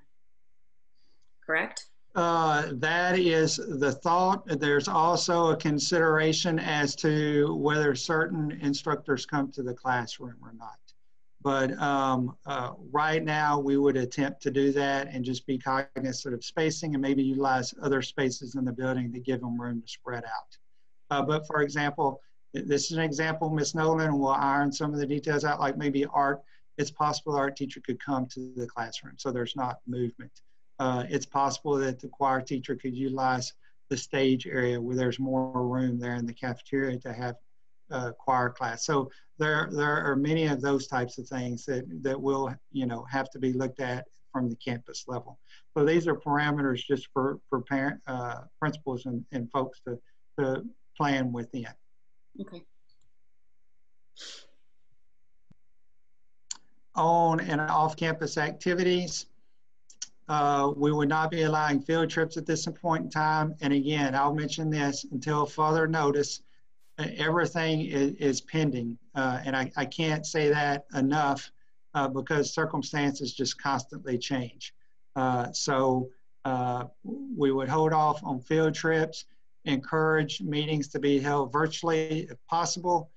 This is Meet the Teacher open house and so on virtually. That's something that's there that I'm going to be visiting with principals about as well. We're saying that now. If things took a turn and were much better, then we could discuss that. If for some reason we actually go to at home or virtual for 3 or 4 weeks, then it's possible that we would do a virtual Meet the Teacher and open house, and then maybe something in person in September if circumstances improved. I think this is more to show folks just we're trying to think through these types of things and what we're taking into consideration at this point in time. It also speaks to the secondary grades as well for on-campus and off-campus gatherings. Extracurriculars, UIL puts out protocol that would manage a great deal of what we're able to do with this. And as I sit here and share this with you, my understanding is UIL will put out another update as early as the beginning of next week. So whatever protocol they may have in place now that I'm referencing could very well change next week. But we utilize UIL's guidance. We'll speak to bus travel. We have a transportation piece we'll look at in just a minute. Limiting spectators, separate entrances and exits. It addresses concessions. This mentions booster clubs as well. I believe our booster clubs have been meeting, but we would be looking at making sure those are occurring virtually as well. So Mr. Martineau, anything that UIL comes out with, can that be linked here? Yes, we absolutely can. Yes, it's a good point. Ms. Perry, if you'll make a note of that, that we can come back and make that adjustment here. But yes, we can absolutely link UIL's protocol here. Child nutrition, Ms. Goodlett worked to come up with these, providing PPEs to our child nutrition employees, the screening of their temperature, hand sanitizer available for student use, distancing floor markers, the mister for the cafeteria tables in between lunches that I discussed earlier. And I know Ms. Goodlett will work with each of our campuses to just try to work a layout for distancing in their particular cafeteria as much as possible. And again, each of those look different because our cafeterias look different at each of our campuses, trying to manage the flow into the cafeteria as much as possible. She's even thought about the distribution of food and prepackaged items and how kids pick up trays. We also, here is a touchless payment process, so we don't have kids touching the keypads and those types of things as much. So a tremendous amount of items here that Ms. Goodlett and her folks have worked to lay out. You will still be serving breakfast in the mornings, correct? Yes, ma'am. Can I ask a question on the nutrition while you're there real quickly? I guess I know that's an area that, especially in an elementary school, you know, we can keep kids in classrooms of 22 students for the most part, but then there's the potential to have a lot more of them together in a cafeteria. So kind of anxious to see more details on, I mean, are we going to be able to keep our students 6 feet apart in a cafeteria environment, or are we going to have to find another way to manage that? Well, yeah, and it's possible that can they eat lunch in the classroom? But something we have to take into account there is, you know, teachers absolutely have a duty-free lunch. So I think that's something we'll have to work through as far as trying to determine how much spacing we can accomplish. And again, it will depend on how many choose virtual versus are there. So we'll have to spread out the tables as much as possible and then possibly utilize other spaces if they're available to us during that lunchtime or not, like the gym and those types of things at the elementary level. Okay. And transportation. It gives us the cleaning. We will, when we ask parents to let us know about on virtual option or on site, we'll ask them to possibly register for transportation, so we have an idea of how many folks may be wanting to use transportation. It has our cleaning protocol. It mentions capacity right here. Again, that's where we're asking folks to kind of let us know so we can anticipate those numbers. Face mask and shields for drivers, sanitizer available on the bus, training and screening, and even up to the ventilation. We're making sure that that we have windows and vents open just for air circulation. So again, I went through these fairly quickly, but what we tried to do was capture as many of the operational things as possible to let folks know what protocol we had in place. And of course, we'll have to again, manage those also and apply those at the district level, but to give folks an idea of what we have in the works. And again, all this we will put out either this evening or tomorrow. It just depends on how many adjustments we need to make with these items before we make public. And knowing that it'll be constantly updated and adjusted depending on the circumstances that we have and new information coming from TEA or UIL or the governor or wherever we may be receiving it from. FAQs, We have 4 FAQs for on-site instruction. Just again, daily sanitation, that's linked back to some of our documents. This has to do with screening, the mask that I referenced, so some of the material is repeated, but this just, we were trying to think of what questions folks might have and put it in a place that they could find it. This has to do with how many will be in my child's class, and again, it's difficult to predict until we receive confirmation about virtual or on-site, and then that, you know, how we can drive our master scheduling and those types of things. This one is the one I think, Ms. Nolan, you were asking me a little bit about possibly not moving kids around as much and having staff move, in particular at the elementary level. It's extremely difficult at the secondary level, obviously, when a kiddo may have 7 different instructors. But we try to anticipate questions folks may have. Again, this one is regarding on-site. So if parents are anticipating on-site instruction, that may be some of the questions they may have associated with that. The virtual instruction piece, will the curriculum be the same? Yes. Here's a big one that some folks may be asking about as far as choosing virtual and being able to participate in UIL activities. Yes, but they would probably need to come up and attend those particular periods and practices. We do this, we just make the same comment here about labs and hands-on courses. There'll be certain courses that can be only, they will not transition to the virtual settings, some like CTE classes and those types of things. So we would allow students to take virtual, and if they need to come up to one of these classes that require their attendance to come up and take that particular course. So we try to answer that in those questions. Mr. Martineau, can I pause for just a minute? So in regards to that, so scenario, say a child or a family chooses virtual and they're taking chemistry, and you know that has a lot of labs, so they would be allowed to come up and take the lab in the classroom if they chose, or I'm sorry, go ahead. Or they could be 100% virtual. How I need some clarification on that. We'll identify the classes that we're not able to teach virtually.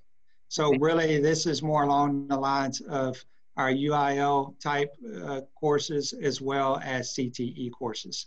The core classes, Ms. Nolan, we can handle those from a virtual standpoint. There will be, I think I saw the chart. Yes, it's an instructional piece that Mr. Mayo will cover shortly. Okay. And this is the grading will be the same per TEA, regardless of whether it's virtual or on site. That's required from TEA standpoint. Assignments due daily or weekly. TEA is also requiring, if you choose virtual, that you have to engage daily with your classes. It won't be like in the spring. I'll give a perfect example. My son might go on Monday and try to do 2 or 3 days worth of assignments at one sitting. Students will need to handle assignments on a daily basis, so we'll probably post them on a daily basis because that's how they account for their attendance requirements. So TEA is requiring that you have proof or you're able to show that kids engaged on a daily basis. And we can capture that whether they submit an assignment, they log into Schoology, or they have an interaction with their teachers. So that information's required here. So we try to just give some FAQs on those items. This is along the line of academics. I heard a question regarding hybrid and tried to kind of address that here, that in essence, the commissioner said that well, you could offer a hybrid. You couldn't tell someone they could not bring their child to school if they so chose. So the concern was that if we determine 50% of our students one day and 50% the other, that in essence, really anyone could bring their school today, to their kids to school either of those days. And we simply we don't have the capacity to manage 3 different scenarios. So put that information in there as well. Transition, as far as parents choose a particular model, being able to transition to the other one if they so choose at the end of a grading cycle.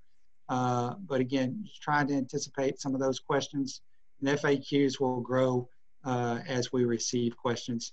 The COVID-19, this one is very similar to the mitigation and those types of things early on. So it's lots of information, and I know I just touched on each of them, but this is what we're going to put out for parents to reference as they attempt to make decisions about on-site or virtual.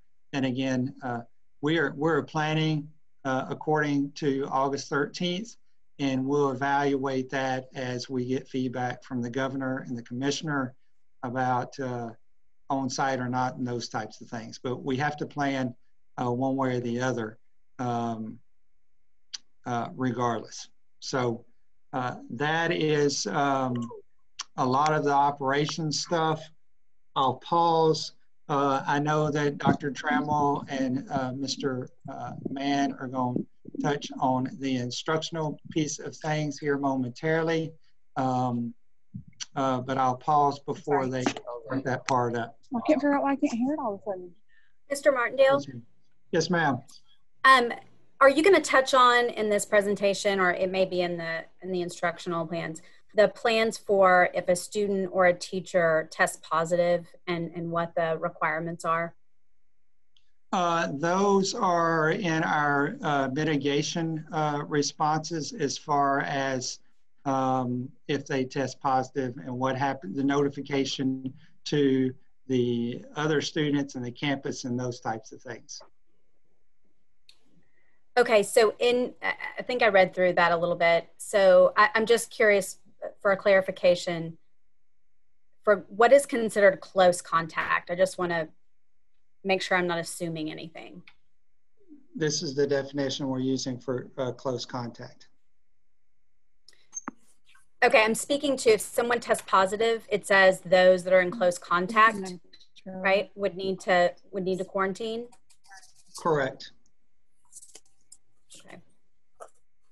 So I mean, I think I like the train of thought that you're taking, Ms. Green, is, kind of stepping through a scenario of what if a student in a classroom does test positive, and what are the following steps that would kind of have to happen, starting with what's the definition of who's affected, right, with that close contact. I it's like everyone in the classroom, or is it like what's the determination?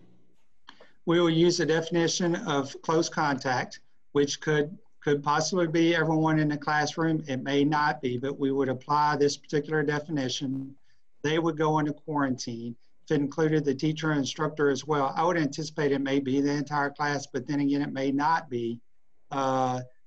Again, it depends on this definition. Then we would flip that classroom to an at-home learning scenario.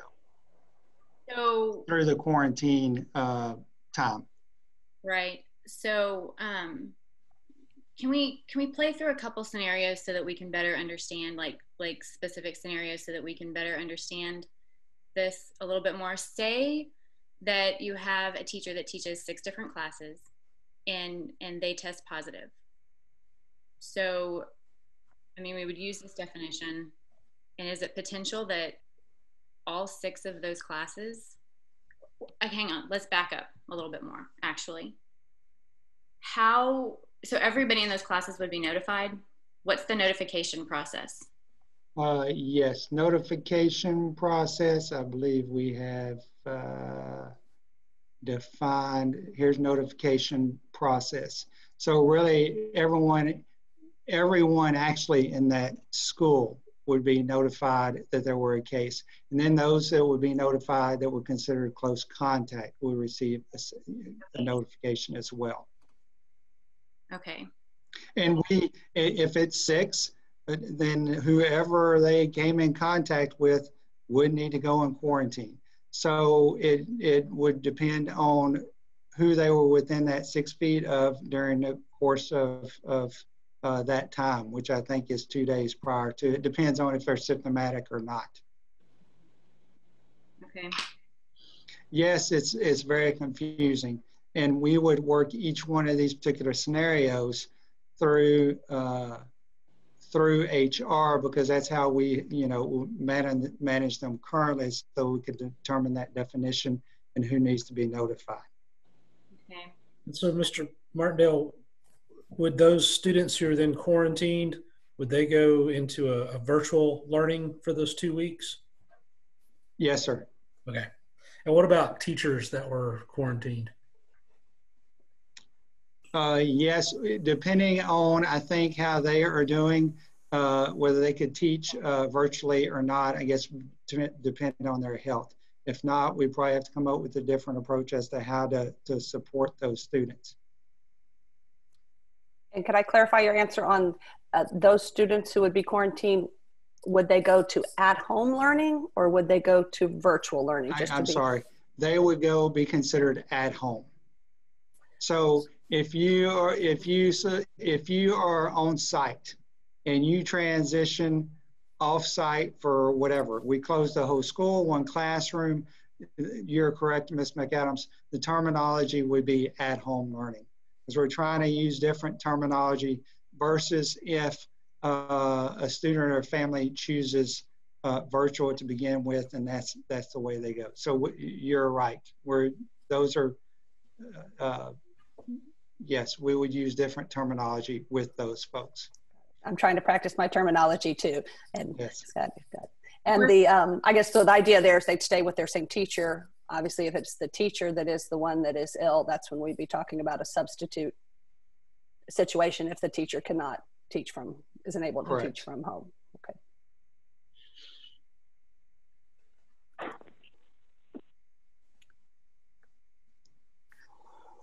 And we'll continue to work on anticipating these different situations. So, yes, ma'am. I have one other question on that. You mentioned that kind of the decision makers on this and who is affected, it's going to always be HR, even if it's a student affected, or is that more the administration at a school? Who's in charge of that decision? Well, if we have a particular case, then we'll work it through, and I say administration, probably Ms. Perry and HR. If it's an employee, absolutely, but we have administration contact Ms. Perry, myself, or HR, so we make determinations about particular students and campuses. And just to add to that, Ms. Hester met with our school nurses today to review the plan, and they'll be directly involved if we were to have a student who was either confirmed positive or exposed or symptomatic as well.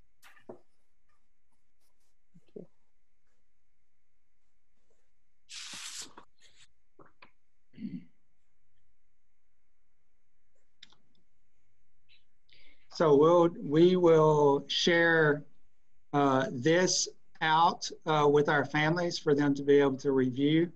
And again, this will be ever evolving as we get closer to the first day of school, whether that's in person or virtually or whatever it may be looking like, depending on the circumstances that are provided to us by the commissioner and how cases are trending.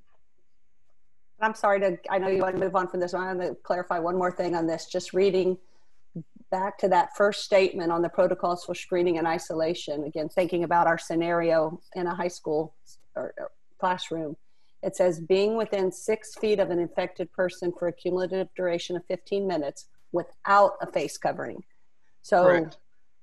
So I guess the scenario we're going through, if everyone is in the classroom is following the procedures as we've laid out and by the ordinance from the governor, we would not have to worry about that problem. That would greatly assist with close contact issue.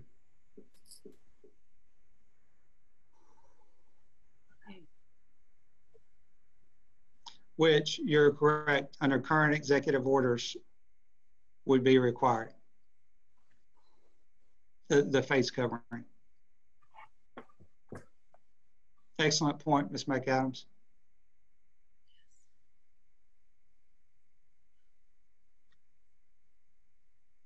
Before we move on to the next thing, can I propose a little break?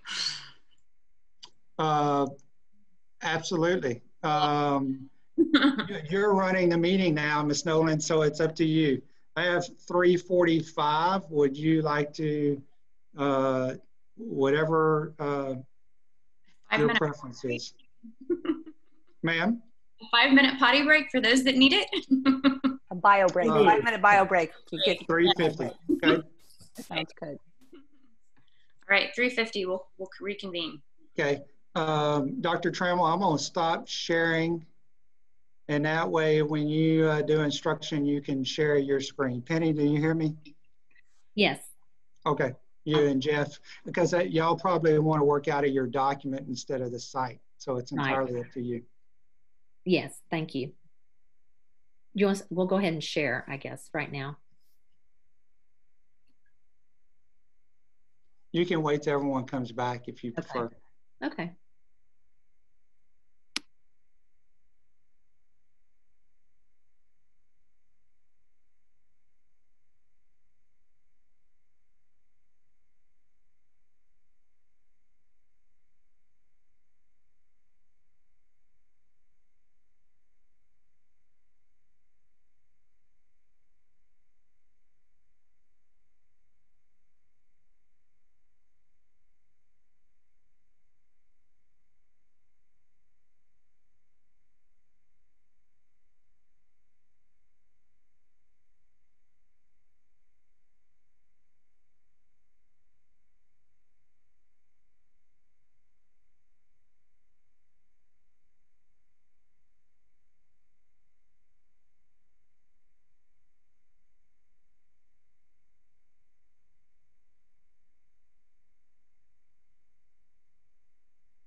Okay, I have 350.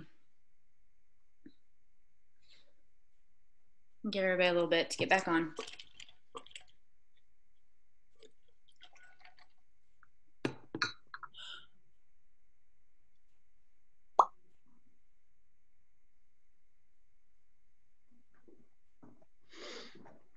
Nugent got a snack.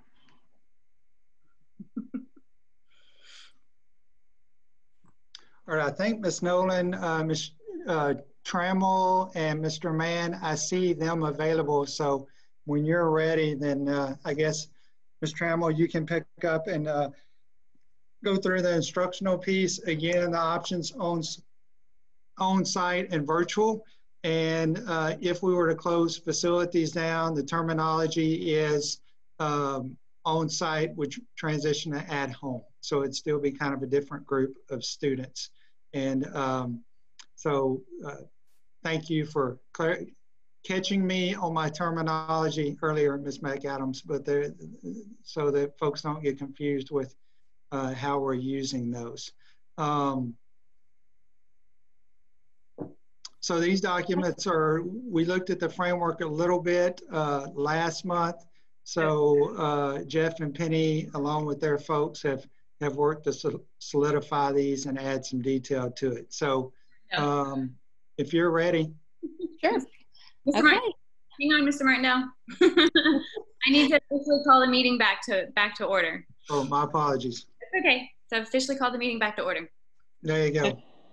I won't repeat everything, but okay. Dr. Trammell. Okay, thank you. Good afternoon, everyone. We did share this document last month with the board, so what we thought we would do today is just update you on the changes in the document, not necessarily go back through it with a fine-tooth comb, kind of like we did last time. So getting started right away with the introduction. Oh dear, okay. With the introduction, there are really no changes in that. On this page, there is, however, a change in the graphic. And as Mr. Martindale said, we have two primary types of learning we're focusing on-site and virtual. So those would be the two choices parents would have. If on-site is not possible, that group of students would flow right into at home. So those are the two scenarios that we have, and the graph down below depicts those two things. As we move on to the on-site learning table of expectations and summary, that's all the same. The changes start to occur when we get to the asynchronous at home. We got additional information from the commissioner this past week, so we have made some tweaks to these documents, and I'll just highlight some of them. On the asynchronous at home general narrative, we did add in 180 minutes for elementary, because the state has designated that 180 academic minutes will count as a full school day for elementary age children.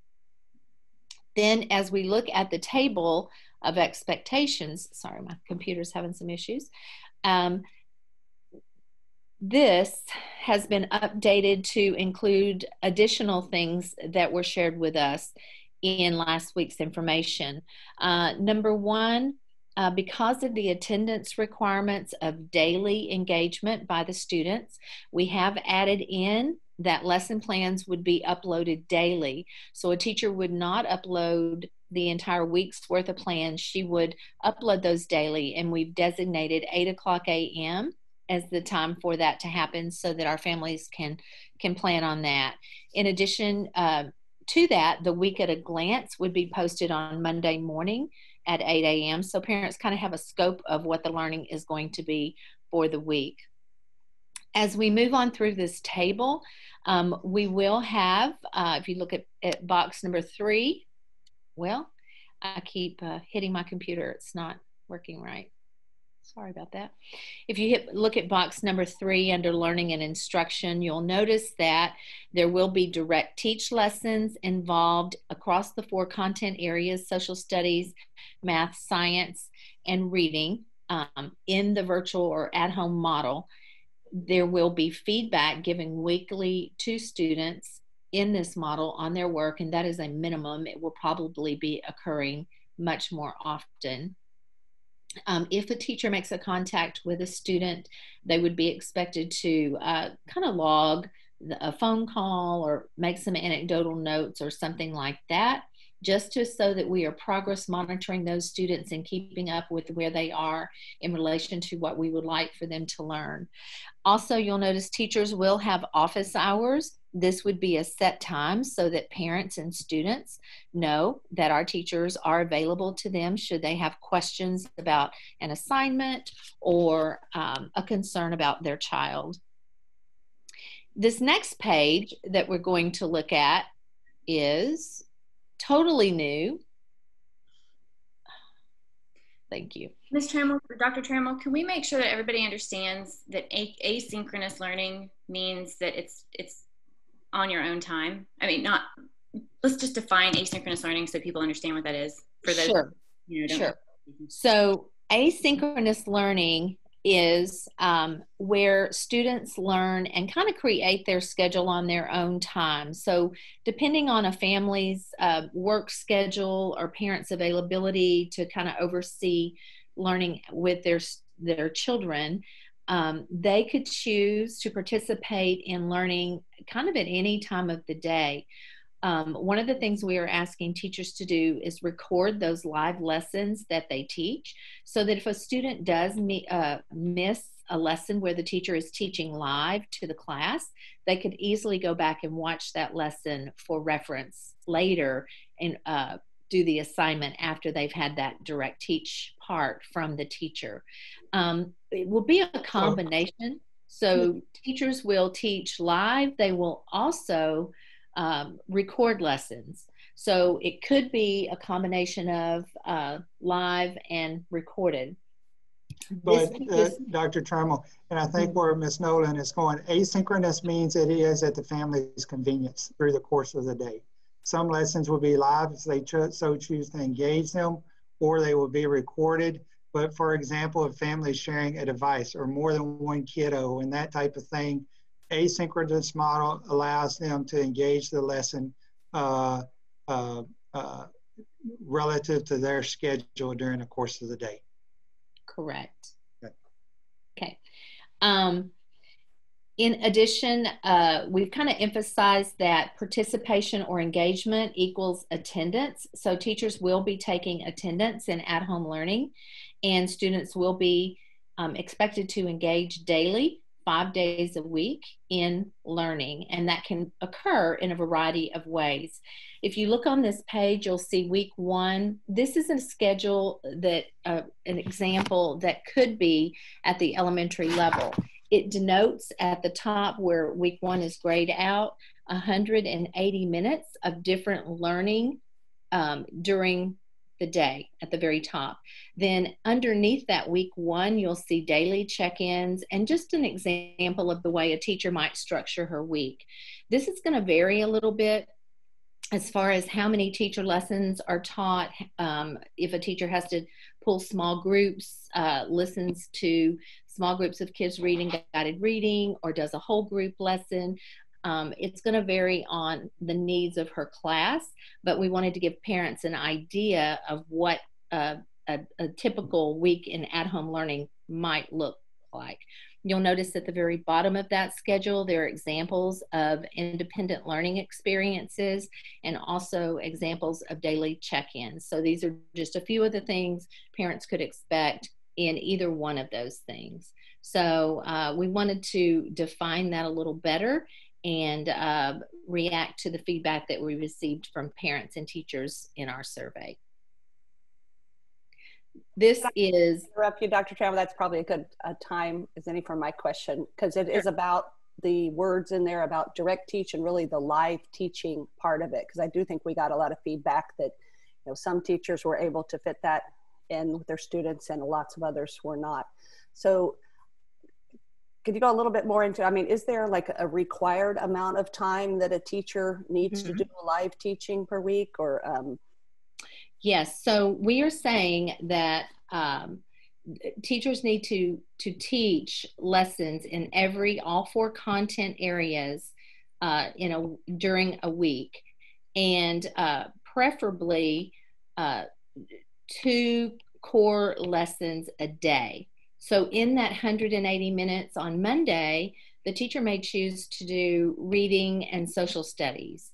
On Tuesday, the teacher may choose to work with small groups, and there would be independent work based on the previous day's learning for some kids to do. There could be choice boards, practice work, independent activities, allowing the teacher to pull groups to either enrich or reteach or reinforce.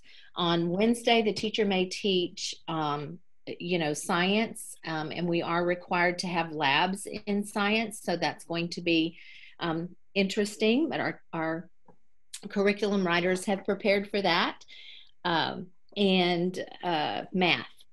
So yes, Dr. Trammell, and I don't, maybe Ms. McAdams, with this in the chart that Dr. Trammell showed earlier, that there is an expectation that a certain number of virtual lessons are provided per week. Is that correct, Dr. Trammell? Right. We have indicated that there will be face-to-face teaching during the week. We have also, that is possibly what Ms. McAdams was. I think exactly, Mr. Martindale, thank you. And I would like to see kind of specifically at least a minimum number of lessons per week. Well, or just time, right? Because again, I think particularly because of the inconsistency that we saw across that, and at least that I've heard, and I think we saw in a lot of the survey results as well, that again, some teachers probably did more than a regular classroom amount of time, and then some did not. And I think, at least again, we can all think about our own kids sometimes, but if it wasn't required, I don't know if my son was going to log into some extra time with their teacher.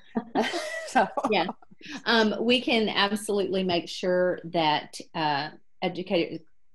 teachers are clear about the numbers within each content area each week, as just a minimum. Of course, some teachers, teachers have to meet the needs of their class as well. So, but yes, the answer to that is yes. Just to clarify, to make sure we all still understand what we're talking about, we're still talking about at-home learning, correct? We are still talking about at-home learning.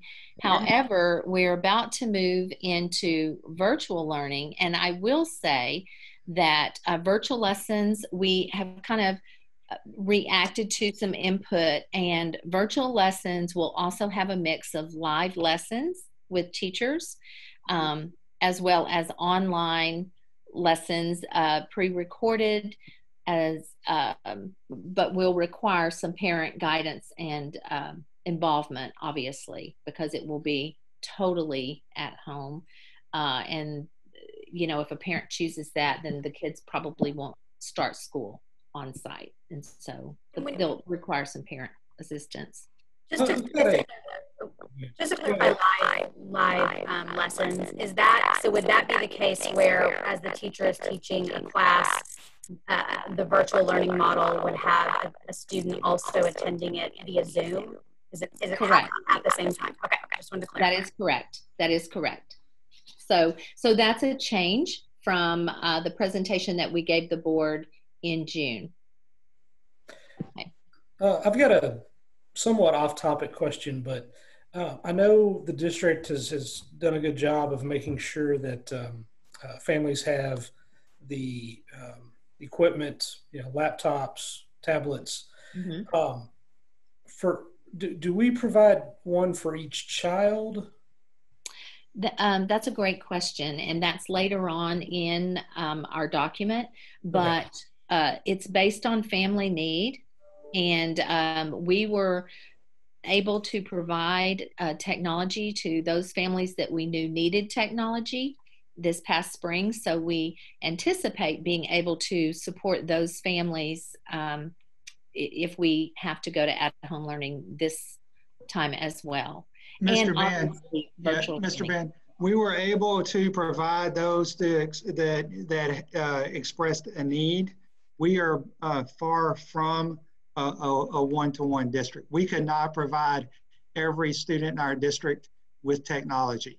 However, we had enough as we went through the spring to be able to support those that did express a need for technology. So I don't know if that answers your question or not, but we could not hand a Chromebook, a laptop, or an iPad to every student in our school district.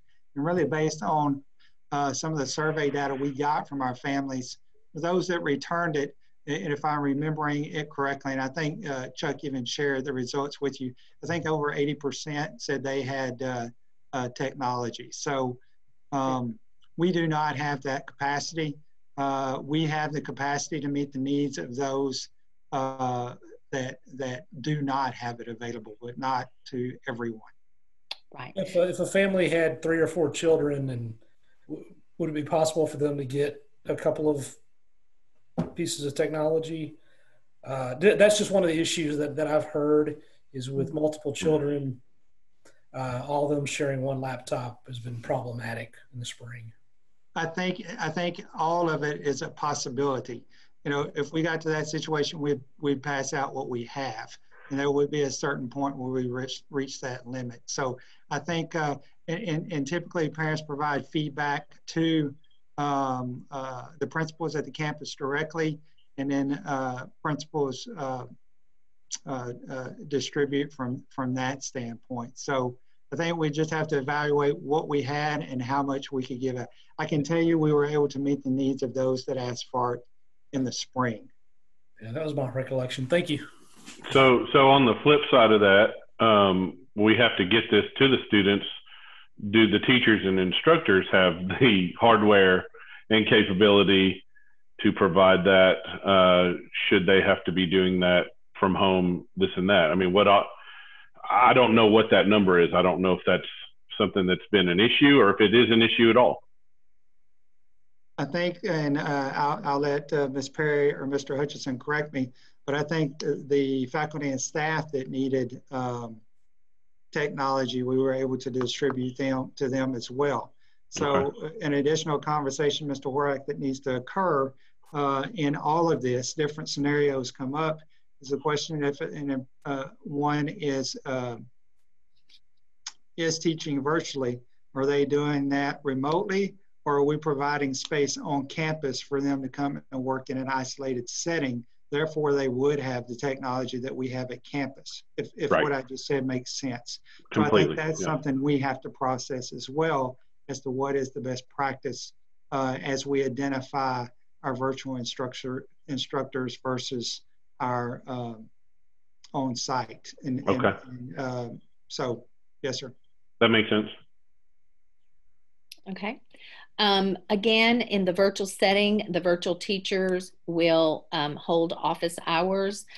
We will also kind of hold tight our scope and sequence between the different models. So can you change your screen, I believe? I'm still seeing asynchronous. Virtual. Okay, thank you. Yeah, I'm on. So in the virtual model, previously we had said a student would be in that model. The state clarified that, and they will be able to transition as their parents feel comfortable from the virtual model to the on-site model or the at-home model at the end of a marking period, which is 9 weeks at the elementary and 6 weeks at the secondary level. So we want to be sure that we are teaching in line with our scope and sequence so that kids won't have gaps should their parents decide, okay, it's, you know, I feel comfortable with them transitioning into a different model of learning.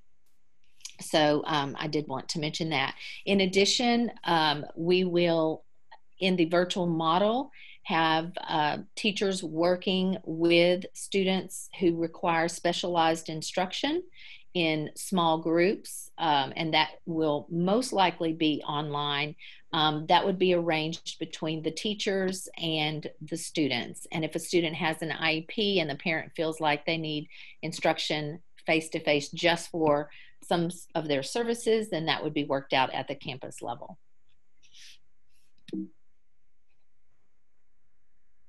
Okay, and then again, you'll see the same thing on the virtual that you saw on the at home, as far as requirements of plans being posted and timelines for teachers, feedback being given, and the things we previously talked about. The sample schedule looks very, very similar for virtual as well. You'll see 180 minutes a day of academic learning time serves as a full day. We did re-emphasize again, engagement equals attendance. So students do need to engage with learning daily in order to be counted present for the day. Again, we have noted at the bottom some examples of some of the things that this might be. Then as we move through the document, there were no changes on that. The only change on this page was we did, under Technology Help Desk, we were able to add an email address that parents could use and a phone number, just to make sure that we have ample support for them if they do find themselves in a virtual or at-home situation. We want to be sure that we're able to respond quickly and support them in their needs. The only other major changes, we added the Wi-Fi spots, pictures of the Wi-Fi spots that we would have available for families who need Wi-Fi services. This is the same support for parents, support for students, and just in general, overall technology support. The last thing I wanted to just point out quickly, and Jeff will cover the secondary part of this, is the folder structure. That was another thing that came loud and clear from our spring experience. And so elementary would be structured with an at-home, at a glance document, and then a daily folder. Inside that daily folder, we talked to you about learn it, practice it, share it, prove it, using that language pre-K through 12th grade. This is just an example if a parent opened up a folder, what they might see. And then at the elementary level, when they click on math, their assignments would be with the owl or with some kind of picture icons, so that if they can't read yet, the parents can say, do your owl work or whatever. And that's just about it. We've got examples of instruction, and that's really the updates we've made to elementary. I'm going to let Jeff go ahead and slide into the secondary updates, because that document does have a few things the elementary does not. Okay. And let me see, Jeff.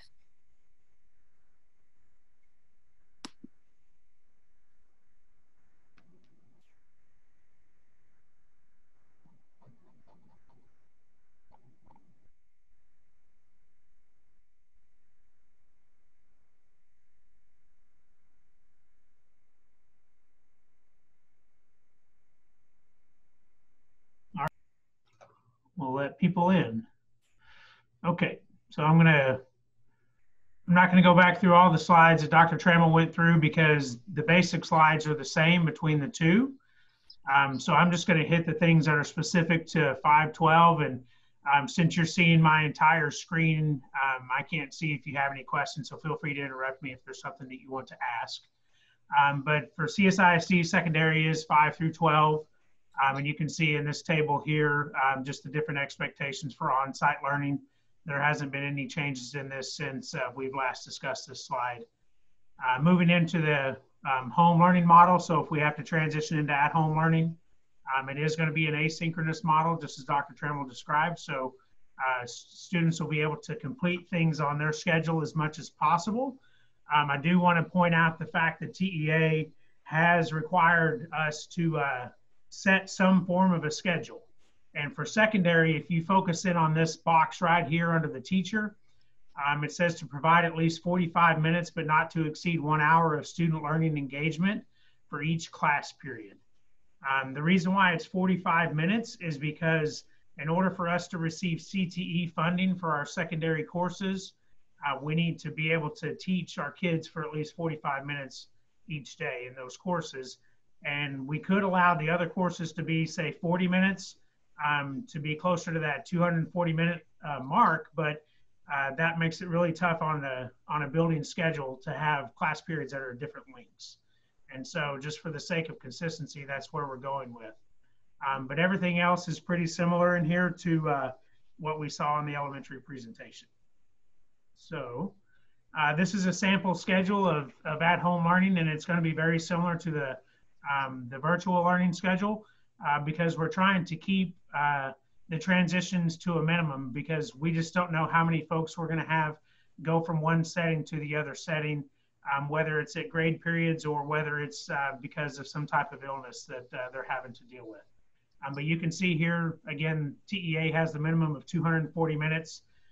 With us having 45-minute periods, we're well over that 240-minute mark.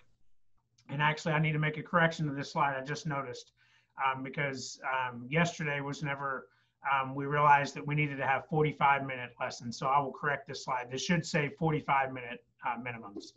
And the other piece that you'll see is students will be asked to follow the bell schedule as much as possible.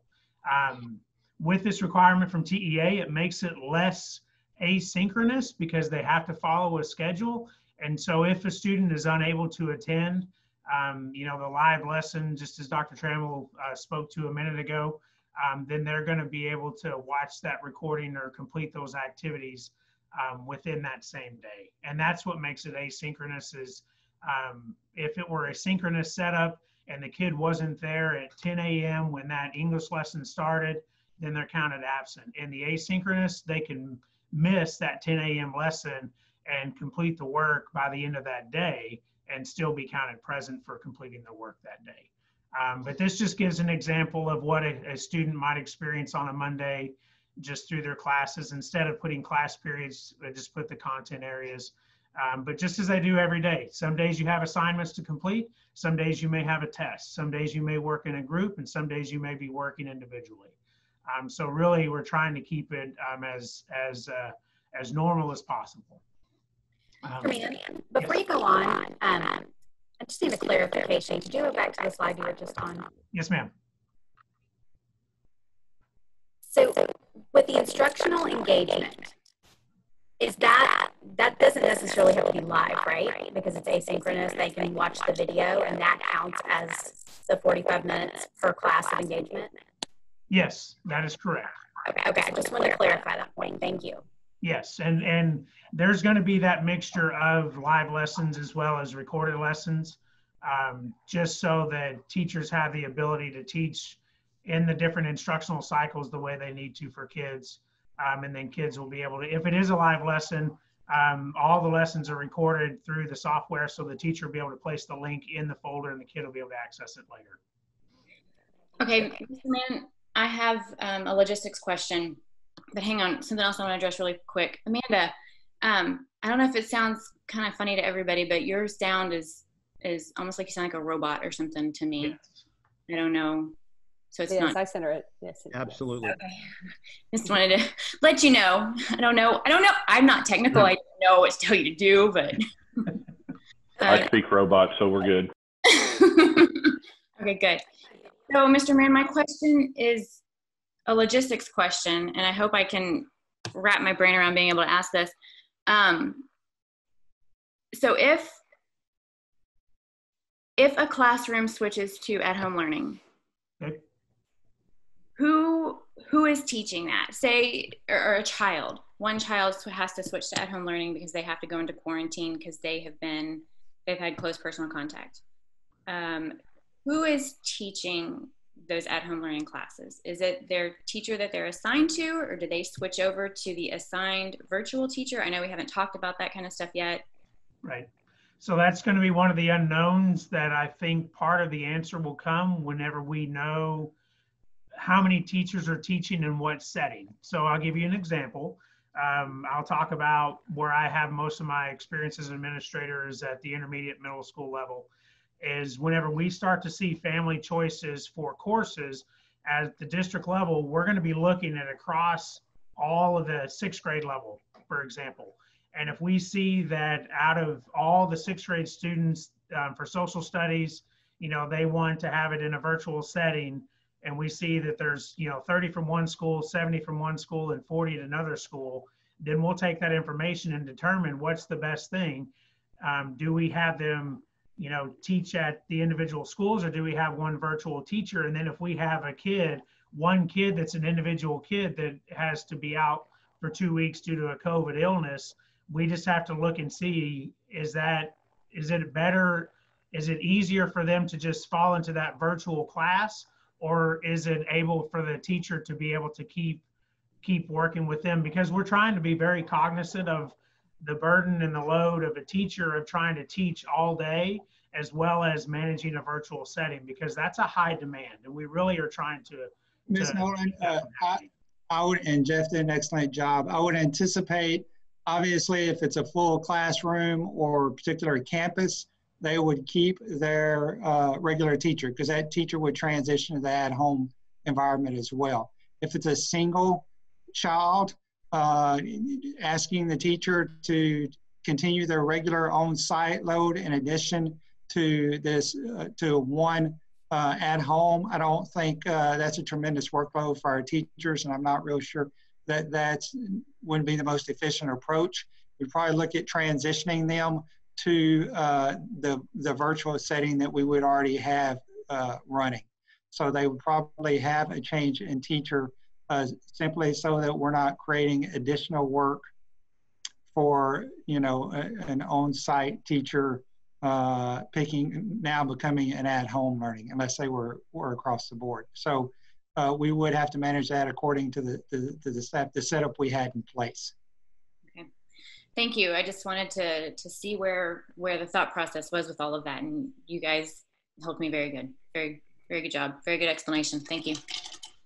You're welcome. And that's the reason, if you see on the virtual learning, we're trying to keep it very similar to the at-home learning as far as the layout. And so whenever you look at this slide here, you see, you know, the same information that was on the slide where it said asynchronous at-home learning is listed here in the virtual setup, because we're really trying to minimize the disruption as much as possible, so it's an easy transition. So, and the same thing goes for the schedule.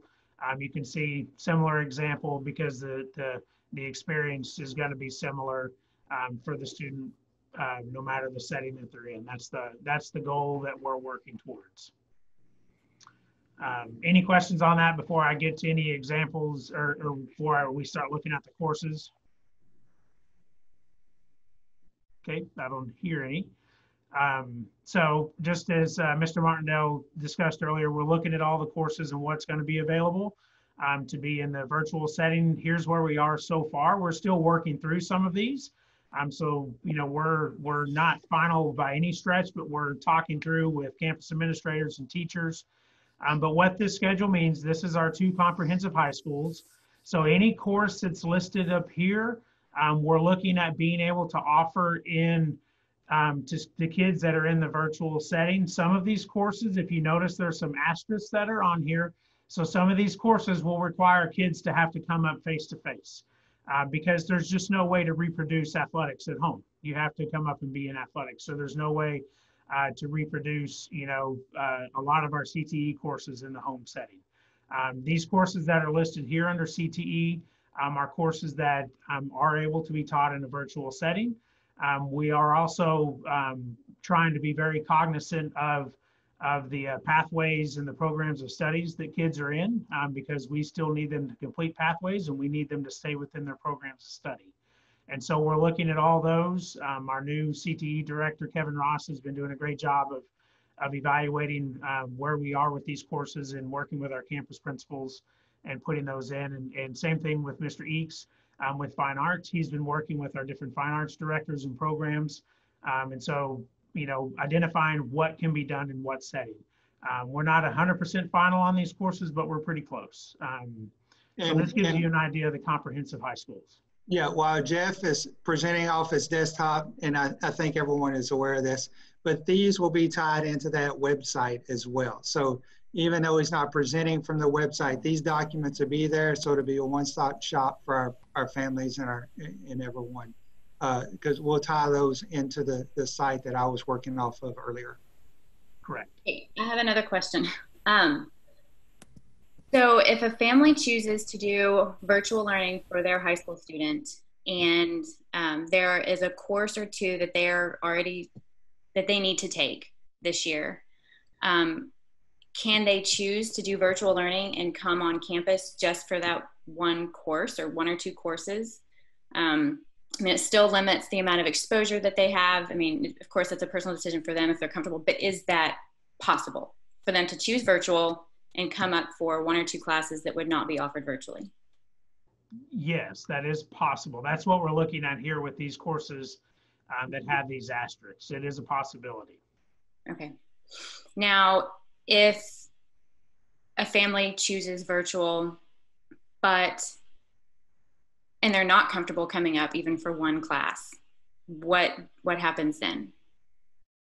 I think we're going to have to discuss that. And they, Ms. Nolan, probably would have to adjust their course request to a course that we could provide in a virtual setting. Okay, and they'll be able to do that if they need to. We like everyone else, are going to be as flexible and work with people as much as we can. We're all going through this together. Okay. Thank you. And I'm going to just kind of make sure I'm clear on that answer that you just gave, Mrs. Nolan, on the courses that are not listed here. Something that's completely not on this list. If a student is choosing the virtual home option, but they still want to take something that's not on this list at all, asterisk or not, they could go in and take that one or two class if they wanted to. That's what I heard. I just want to, yes, okay. I just want to make sure, Mr. May. Okay. Yes. Okay. If they can get to the school themselves. Yes, and that is definitely correct, and that is going to be up to the families on transportations. Okay. Am I a robot still, by the way? You are, but I can hear you. Yes. Sorry. Just a quick question about science. I know that curriculum can be very different, right? In person versus virtual. How will teachers be expected to alter that? How will that be handled? You talk about with the lab requirements, I'm assuming? Yes. So I don't have that exact answer, but we are working on that. And that's something that's common across the entire state, because that is a requirement of having 40%, I believe it is, of their time spent in labs. We do have students that graduate that take science courses through Edgenuity program. And so we have some protocols in place, and we'll be able to utilize some of those in this setting. But again, as Mr. Martindale said a moment ago, there's some things we'll work through and figure out as we get in the middle of it. Would they be able to come up to the school just for the labs? Would that be an option? Just on the days that they're going to have labs? Maybe.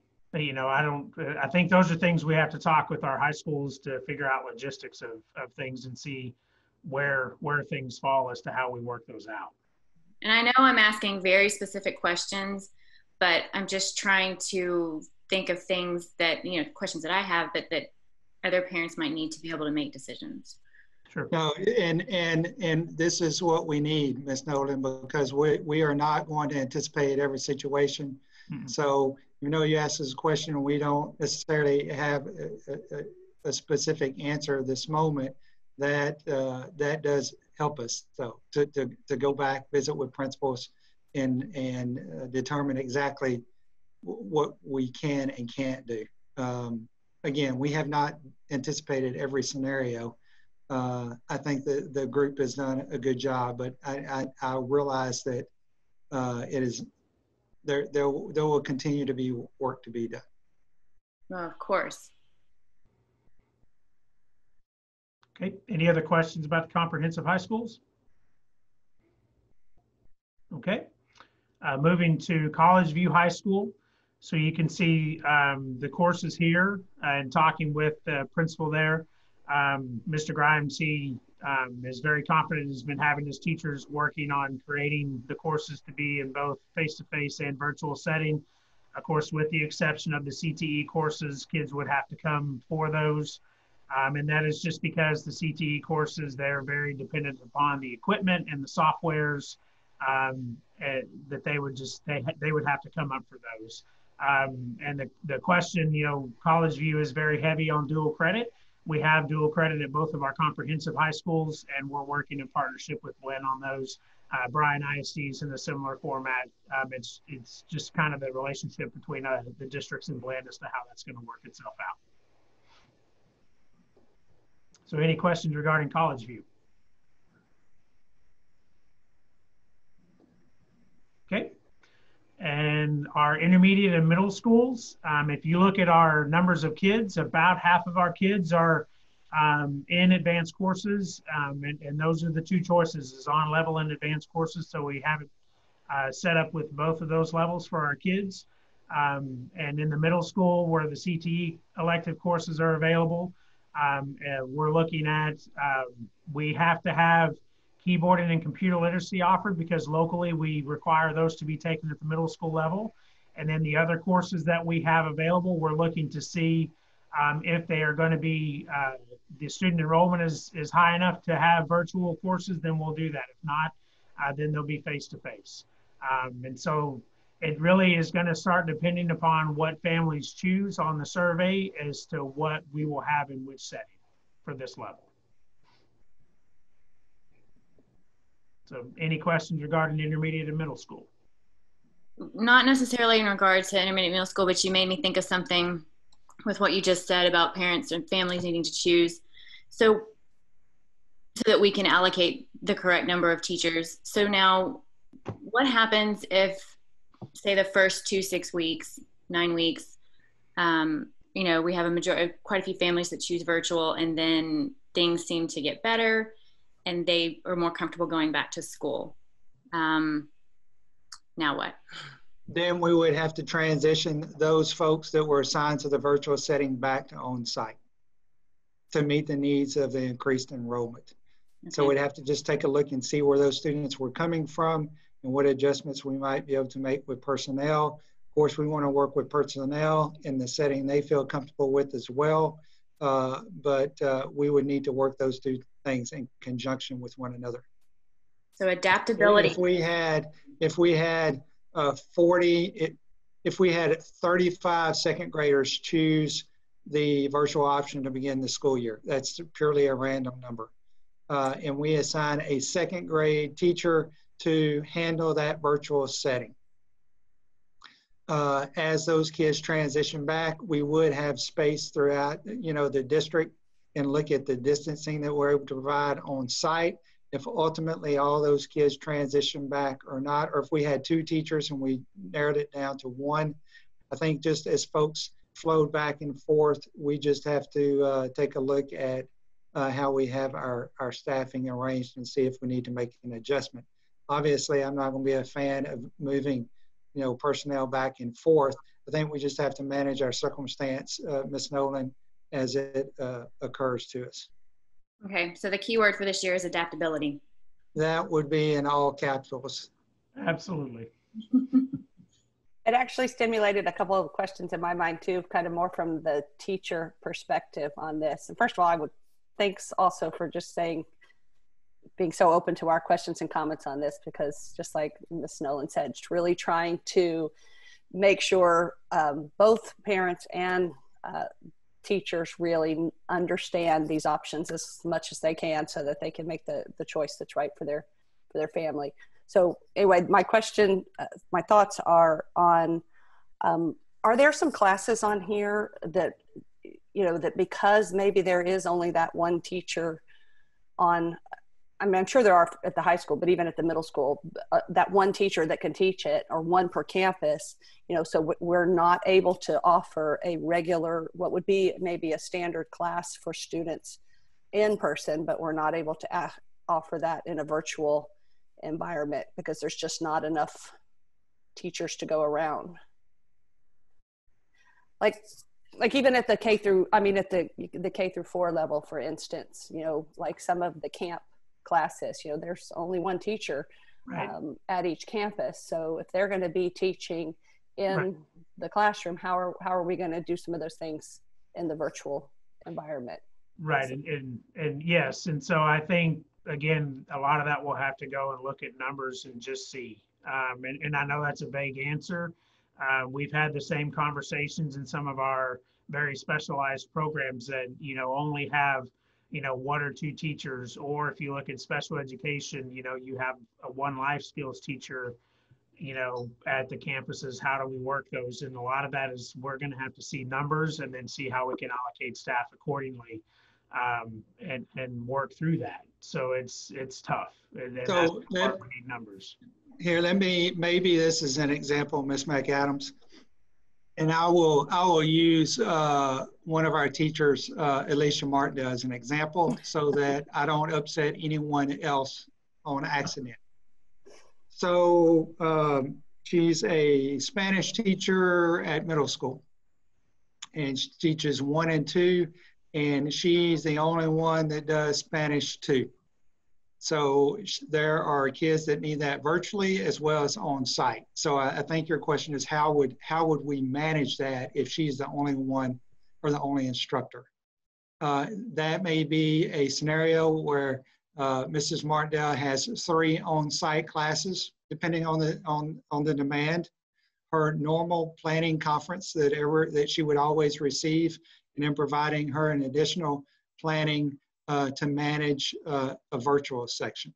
So providing her additional planning time in her day to take on a virtual section or 2 as well.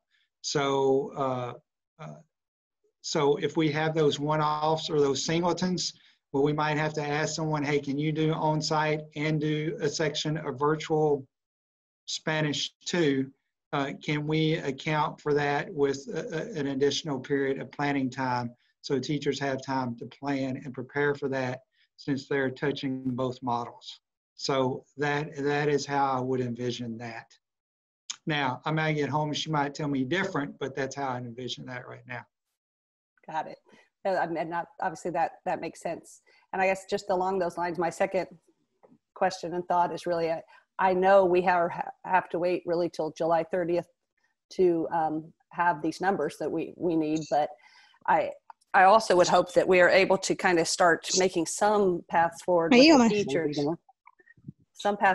the teachers, on which type of teaching they may be doing and getting, so they have as much time as possible to prepare for what their world's going to look like come August 13th. I mean, how much of that are we able to do ahead of time? Well, I think when we send a survey to our parents, we're going to encourage them to let us know as soon as they possibly can, knowing that through TEA, they can make that adjustment through the 30th.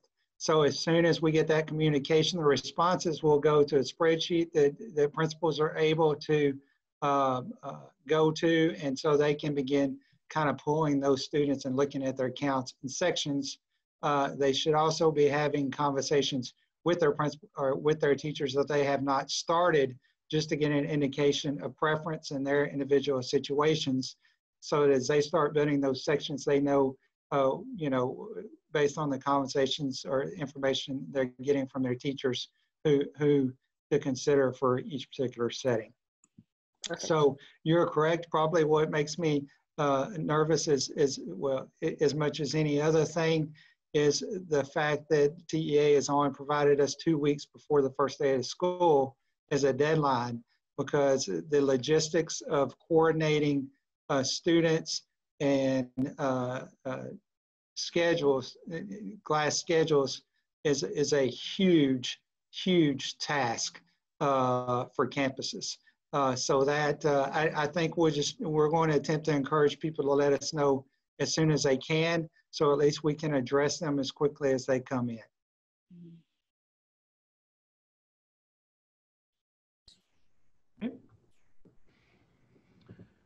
The rest of the document, with the exception of the Schoology folders, is the exact same as what Dr. Trammell went through.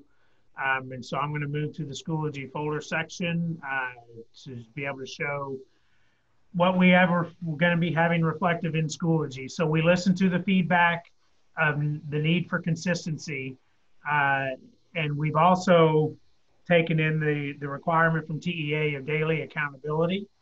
And so the Schoology folder is going to be very basic.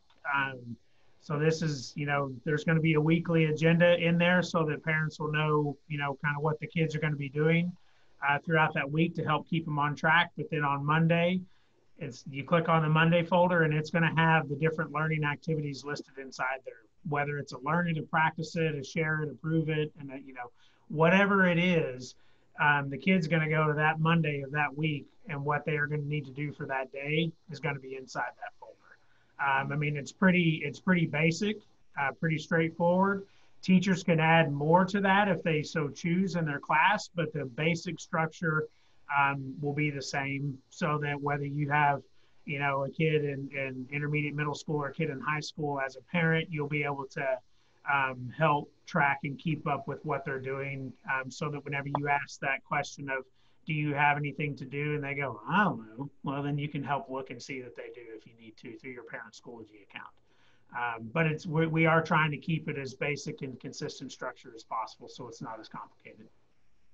With that being said, Mr. Mann, I think we do need to take a moment right here and remind parents that if the virtual option is what they think is best for them, it is definitely going to take some help on their parts. Absolutely. And that's a communication piece that we'll have for our families that say they want virtual. We're going to need that. And that's also in the tables that we have listed, as soon as it gets up there, that we have listed in the virtual settings of roles for parents, things that we need parents to do. Because it is going to take some support at the house, because the educators are not going to be there to help keep the students on track. They'll provide all the content and the help, but parents need to encourage and follow up with their. Oh yeah, yes, absolutely. So with that is the secondary information that's specific to secondary. That is there any other questions regarding the secondary piece that you've seen that you'd like to ask? Mr. Mann, I'm sorry if I'm a robot, but you're good. You're not. I'm not? No. Perfect. Great. Will you be talking about our special education population and how that's going to be handled? Not in this presentation here. I know that our special education department, they've been working alongside us. And just as they do in the gen ed setting, they take what we do and then they adjust that for the needs of their students based off of the IEP. As far as scheduling goes, the IEP plays a tremendous role in the student schedule, and their staff and their support systems. They communicate very much with their families that are special education to be able to work with them, and hopefully the settings they pick are the most appropriate for their kids. And Ms. Green, I would add that the website that will be published shortly that Mr. Martindale showed earlier will have a separate section under the instructional documents specifically for special education to help our parents understand the types of supports that will additionally be available. Okay, thank you. Correct. There'll be an active tile right below on the instructional site, which I did not go to, but there's one that Ms. Fuentes and her folks prepared for those. Great, thank you. The other question I have is around if a teacher that's teaching on site has tested positive or has to quarantine, what is our plan? Who's going to take over that class? Is it going to be a sub? How is that going to work in our new scenario?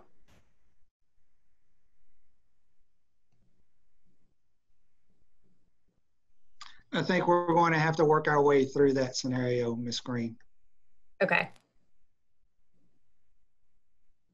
And then I guess, sorry, my last question is around teacher sick days. How will that be, included in this if a teacher has to to go home. Now, again, I know that they could flip to virtual, but if they are ill, how will that be accounted for? This is probably a perfect time to transition. Mr. Mann, if you can step out of your screen. And actually, Ms. Perry was going to go through the components from an HR standpoint that I think will answer that specific question for you, Ms. Green. She Great. was next. She was on deck. So I think perfect train. Thank you for the setup. You're welcome. All right. Thank you for the segue, Ms. Green. And yes, we have quite a bit of information to also share about our employee plans. And while the information that Mr. Martindale shared earlier in the presentation regarding our operational plans and mitigation definitely apply to staff, we also do have some very special considerations. And so we want to make sure, first of all, that folks know that this information is accessible. And so I'm starting off here, if you can see my screen, on the CSISD Human Resources website. And if you'll notice, we do have a COVID-19 documents folder listed there. In that document folder, you'll find things like employee notices and other important information. But what I specifically like to talk to you all about this afternoon is the employee safety and COVID-19 document. This will look somewhat familiar to you all because back in May at our regular meeting, we really began that conversation about bringing our employees back into the workplace with that resumption of on-site work on June 1st. And as you can imagine, the document has evolved significantly since that time into a much more comprehensive listing of information as well as resources for our staff. And we most recently updated it this week with the new guidance from the Texas Education Agency and went back to ensure that everything was very much in alignment with CDC guidelines as well. And so what we'll do is just take a few moments to go through the different components. Of course, we have a little bit of background information about the purpose for the document and the sources of information, including things like governor's executive orders, as well as the Department of State Health and the TEA guidance that was most recently updated on July 7th. We do have a lot of protocols for our facilities and mitigation measures for our employee safety that we'll discuss and very much mirror those other mitigation plans that we looked at. And again, I just want to reemphasize to folks that this is really a supplement to all of those other operational plans specifically for employees and is not meant to replace all of the other information and resources that will be available on our website very soon. So looking at some of the components that are very similar to what we've seen already in our facilities, we're going to absolutely be having additional sanitation procedures in place. In fact, every evening, all of our classrooms, restrooms, office spaces will be sanitized with a fine mist that can be done every evening. It will be a very quick dry and a process that our staff and faculty can know has occurred through some documentation that will be posted in those spaces.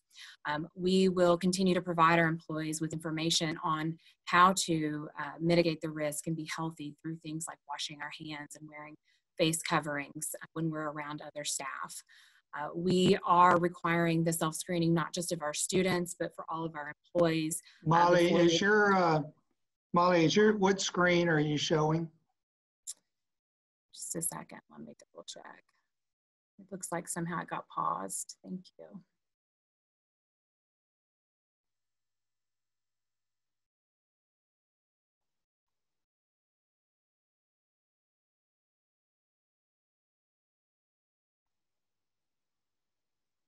Mr. Hutchison, is there a way for you to unpause my screen share?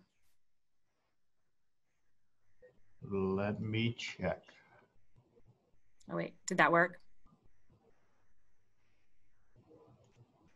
There you go. There we go.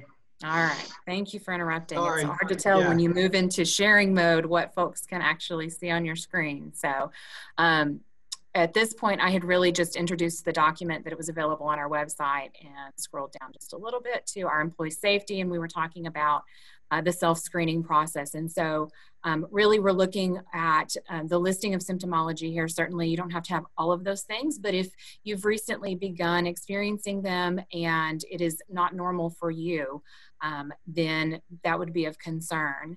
And so, of course, any students or staff who have also been in known close contact to someone with COVID-19 would need to follow those 14 calendar day quarantine periods from the date of last exposure. We are absolutely expecting our employees to report to their supervisor if they have any of those signs or symptoms, and they would not be allowed to work on site if they do have new or worsening symptoms. We do have specific return to work procedures, but of course that would include clearance by a physician, and we'll talk about those momentarily. One of the questions that we've been receiving, understandably, quite often is those employees who are at higher risk for severe illness associated with COVID-19 due to comorbidities. We would follow the human resources process that we have in place now in terms of accommodation request, which could include things like considering the location of work and level of exposure to other staff and students. So we'll definitely be letting our employees know about that process. Additionally, just like in the operational guidance that Mr. Martindale shared, we will absolutely require masks as they are required by the executive order of the state for those that are 10 or older. And for us, that also means for fourth graders and up, but it's specifically for staff. Those are required in the workplace when you're not in your single office space without other individuals. Washing hands, again, is very important, as is social distancing and using technology as we can to collaborate. We've also installed physical barriers, think the plexiglass screens that many of us are becoming very familiar with throughout the community in areas of high traffic. So especially places like reception desks. And we'll continue to, as we can, have staggered times for certain departments that work in much closer proximity. So we talked earlier about that definition of close contact, and that's especially important for folks to understand that, you know, just walking by someone momentarily who turns out to have COVID-19, according to experts, is not considered to be close contact. We would really be speaking to that person about who they've been around, if they have been wearing a mask, if other individuals they've been around have been wearing a mask, have they been directly exposed through being, you know, perhaps sneezed on by someone. And so anyone who has been in close contact would need to follow the protocol for isolation. In the event that we do have an employee who is positive for COVID-19, then we would notify the local health department, and we would also notify anyone at that campus. So that notification is going to look very general, that someone on the campus has tested positive. That would, of course, not violate that person's rights under HIPAA, and anyone in close contact would receive a separate communication that would be notifying them of their requirement to quarantine. So there are really sort of three components to that notification process: with the health department, campus-wide, and then with the individuals in close contact. And again, those folks would have to go through that process. We would, of course, immediately engage in the sanitation process anywhere that that individual had been on the campus, and we would recommend that anyone in close contact be tested at the interval that is recommended by the CDC or our local health authorities. So if someone is quarantined during that time, it is recommended that they check their temperature, monitor for symptoms, contact their health provider, and of course avoid any high-risk individuals for the possibility of viral spread. Let's shift gears and talk a little bit about employee leave, because I think certainly for our employees, many of which I saw were on the call today, have lots of questions in this area. We are very fortunate that there was a federal law passed back in the spring regarding leave, which does add for some additional provision. The Families First Coronavirus Response Act includes up to 2 weeks, which translates to 10 work days of paid leave for employees who are eligible. This act is currently going through the end of the calendar year, December 31st, 2020, and we will, of course, monitor closely to see if that is extended. Under the Act, individuals would need to be eligible for one of the 6 listed qualification reasons. The first several are the employee directly, that they are subject to quarantine or isolation, or they've been advised due to concerns by their healthcare provider, or they actually are having symptoms and seeking a diagnosis. The next 2, number 4 and 5, are regarding an employee who is caring for someone who is subject to an isolation or quarantine order, or their child care is dependent on a school or a child care center who is closed or unavailable due to COVID-19. And so that eligibility process would, of course, go through our Human Resources Department and require documentation through either the medical provider or the child care center in the case of number 5. Additionally, if an individual is eligible, the regular rate of pay would apply for those 10 days. If the individual is affected, if they are caring for someone, it would be at 2/3 rate of pay. However, if that person does have some paid leave in their bank, so to speak, so those state or local days, then they could top off and continue to receive that full pay. For example, every 3 days they had to be out at 2/3 pay, they would receive full pay and be docked 1 sick leave day rather than using their own personal days during that time. In the event that a person's childcare was closed for an extended period, they might also receive paid leave for an additional 10 weeks. And of course, there's provisions for other things such as part-time employees in that particular instance. So Ms. Perry, to make sure I understand, that's for, it says 10 days, right? That's for 80 hours. Specifically for the Families First Coronavirus Response Act, if an individual does need to be out for a more extended period, then we would shift over into our other leave provisions, which could potentially be state and local leave. It could be the FMLA, Family Medical and Leave Act, or in the event that an individual had exhausted all of their leave in their bank, we would look at our catastrophic leave provisions in policy. Okay, because in the very unfortunate event that a student in their class tests positive, you know, both semesters, or twice in 1 semester, or 3 times, you know, I'm just wondering what that looks like. So one thing to consider is that when we go through that process of looking at eligibility for the paid leave, we have to determine not only do they have one of these eligibilities, but 2, can they work remotely? So for example, if I were an elementary teacher who were either exposed or had the virus and my whole class had to switch into at-home learning, I would continue to receive my regular rate of pay and I would continue to work in the at-home environment. And so these provisions would really not apply because I would be working remotely. So I think that will certainly help in many situations for our teachers. Absolutely. That helped me out understanding. That's a great distinction.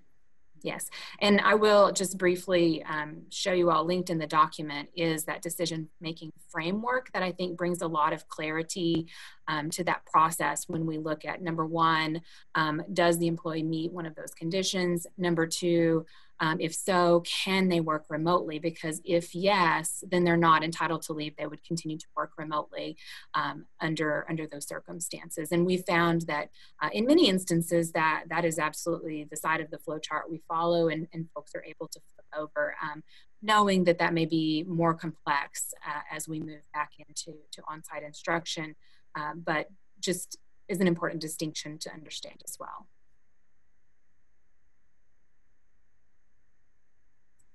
All right, so we've talked about having to be at home, but also in that process of returning to work, of course, our Human Resources Department will be working very closely with not only the individuals affected as employees, but also our site supervisors and the the folks, just so that everyone is very well aware of when that return can happen. And there's certainly some misconception about that regarding the need for negative tests or amount of time. And so we are very much following the guidance that TEA has provided in what we must do, which includes really looking at each of those situations. So we've discussed quite a few times that 14-day quarantine for close contacts, because we know now that that is the length of time that is possible for someone to begin to develop symptoms after exposure.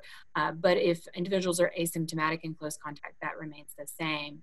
If we do have a lab confirmed COVID-19 case with symptoms, we would be looking at least 3 days or 72 hours since what is considered recovery, or the resolution of fever, symptoms have improved, and at least 10 days since the symptoms first began. As all of us are probably well aware at this point, we can absolutely have folks that are confirmed without symptoms. And so in that instance, we would be looking at 10 days since their positive test, or in the case of an unconfirmed but with symptoms, we would go back and follow as if they had been confirmed. If someone does have symptoms and would like to try to return before that period, then we do have provisions here about a physician's note to return, as well as 2 separate confirmations in 24 hours apart that they are free of COVID-19.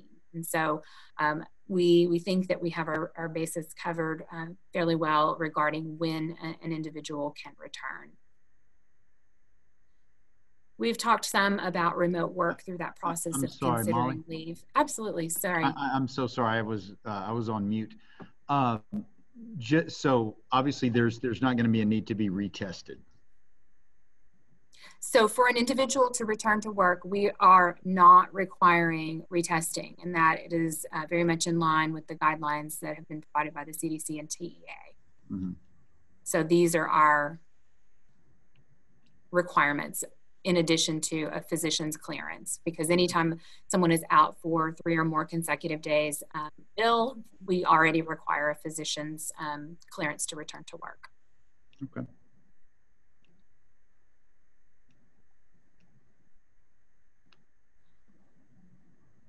So I won't belabor the conversation regarding remote work, but again, we do have a process in place which would consider not only the need of that individual, but also the type of work. Obviously, there are certain types of work that are more conducive to remote than others. And so our Human Resources Department will work closely with supervisors and continue to work closely regarding any sort of request. And we have additionally put in place guidelines and an agreement for remote work so that everyone is very clear regarding the expectations for our employees in the remote environment. And last but not least, we've begun a frequently asked questions section on this document as well. With that, I would love to answer any questions you might have, but also want to remind those listening in that this information is already available at our CSISD website under Human Resources.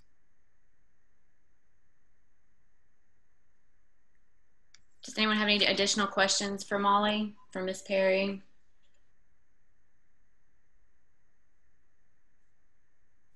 I have a feeling that some other questions might come up.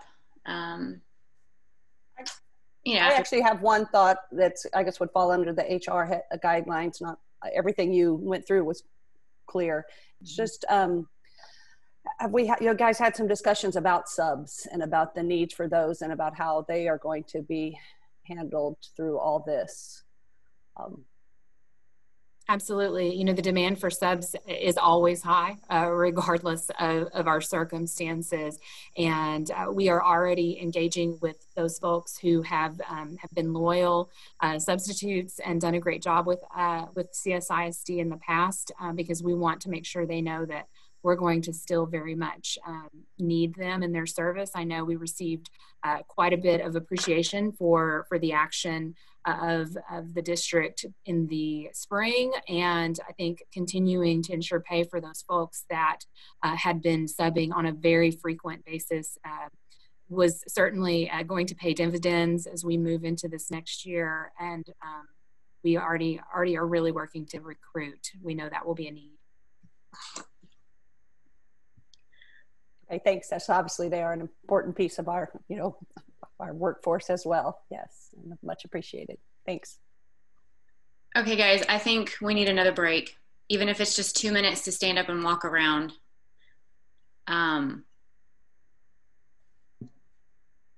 Actually, that's, you're running it. That's the end of things unless you have additional conversation, Ms. Nolan. I'm trying to decide how much. I had one more thing that I was going to ask, and it might be kind of a big ask, but the last thing I was going to ask is just for me, if someone could walk me through, you know, describing to me the protocols, the safety protocols that are going to be in place. Just tell me a day in the life of a third grader that, say, rides a bus and eats breakfast at the school. Like what that, I know it's in the documents, all the different safety protocols that will be taken, but I think it would help me at least kind of understand what all the different steps and extra precautions that we are taking. How about you allow us to draft that out in a flow chart or some type of infographic and make that a part of our website? I think that's give us an opportunity to sit and chart it out and reference, you know, the different documents we have posted as well. But then we can do a good job of it instead of forgetting something and trying to answer you verbally at this point in time. I think that sounds great. There was a lot. Any other discussion, questions? I have one topic that I think we need to see if we should and need to discuss it now or not. Here we go. Yeah, exactly. It's the biggie, and I actually looking at the agenda to see if it would be covered on it, and I think it certainly is, because it's all about reopening. I mean, as we've been on this call for 3 hours or more, there are more and more school districts that are delaying the opening of in-person instruction. And I don't know if we want to go into all the details of that here, but I think it's something we have to be considering right now when you look at all the numbers of our county, particularly compared to the rest of the state. I mean, I got them all in front of me. You know, our cases per 100,000, our deaths per 100,000 are higher in Brazos County than in Bexar County or Harris County or Travis County. Oh, and so I really feel like we need to be discussing if this is the right thing right now to be sending our students back, or at least all of them. Maybe we need to talk about the staggered approach, which is an option, particularly when our county has those numbers, but also we're about to have a whole lot more young folks coming into our community. And if you know anything about what's going on, we cannot keep up with testing. I mean, it's sometimes a week or more to get results from testing. So for so much of this that we just went through to work, it seems really hard for it to work under the situation that we're in. So to me, that's the big question right now. Yeah, and I think, Kimberly, that is those decisions that you're referencing have started through the course of the beginning of this week, I think. And I know the commissioner is going to speak some more regarding tomorrow, or what I've taken from the governor's comments is more detail as far as the amount of virtual time districts are allowed. I think it's a consideration. I know that we're going to meet next Tuesday as well as part of our regular meeting, and we will have August, reopening in August on there as a discussion item. And I suspect we'll meet again soon after the regular meeting so we can continue to have these conversations. I think everything is a possibility at this point. However, sitting here right this second, I think we need to just see what the next several days bring us. We can revisit it on Tuesday. I would hesitate to commit to that after we've just spent 3 hours of going through information.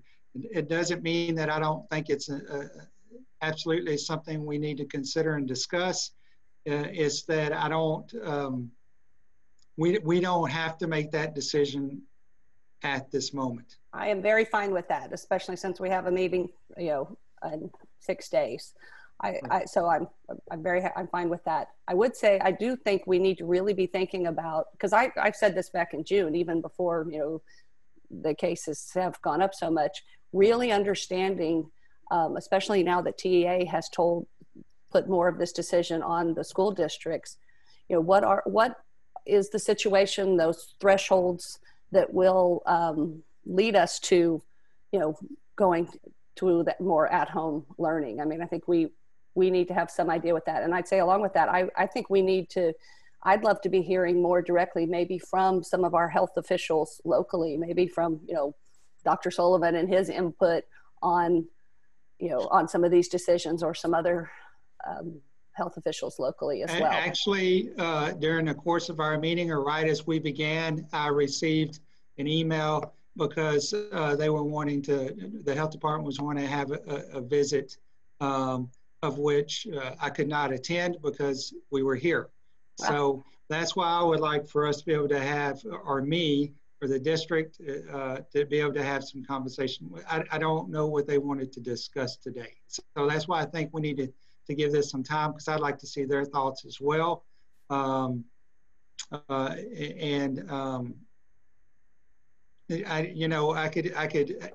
We could come up with some numbers and some thresholds, but if we do that, we are not the medical experts. So I would need the health department to give me some of those numbers to use as markers to make decisions.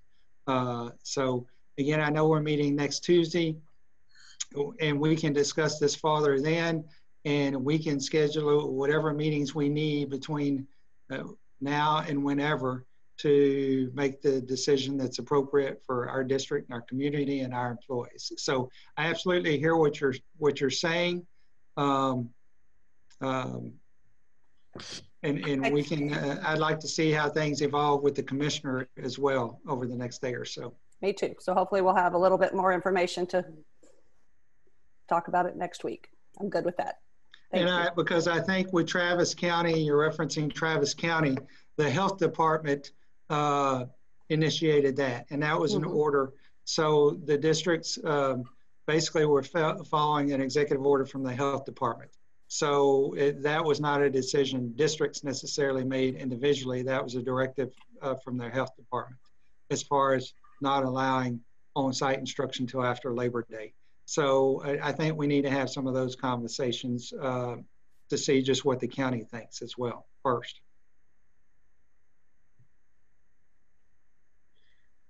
Okay, so we have some directives for Tuesday.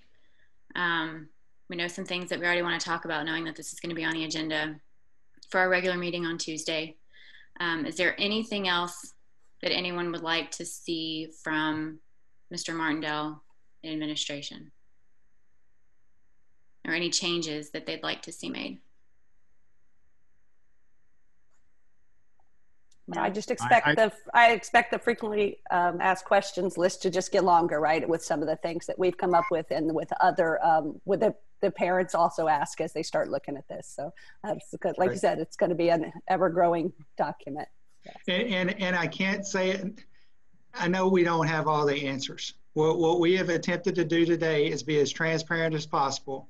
Let parents know this information. We're going to set this website out here, this evening or first thing in the morning, so parents can see and read and educate themselves. Again, we don't have all the answers. However, it was important, though, that we provide information to let folks know that we were working our way through these items, providing directions from a district level, so our principals can kind of start collecting how it applies to the district level, to the campus level.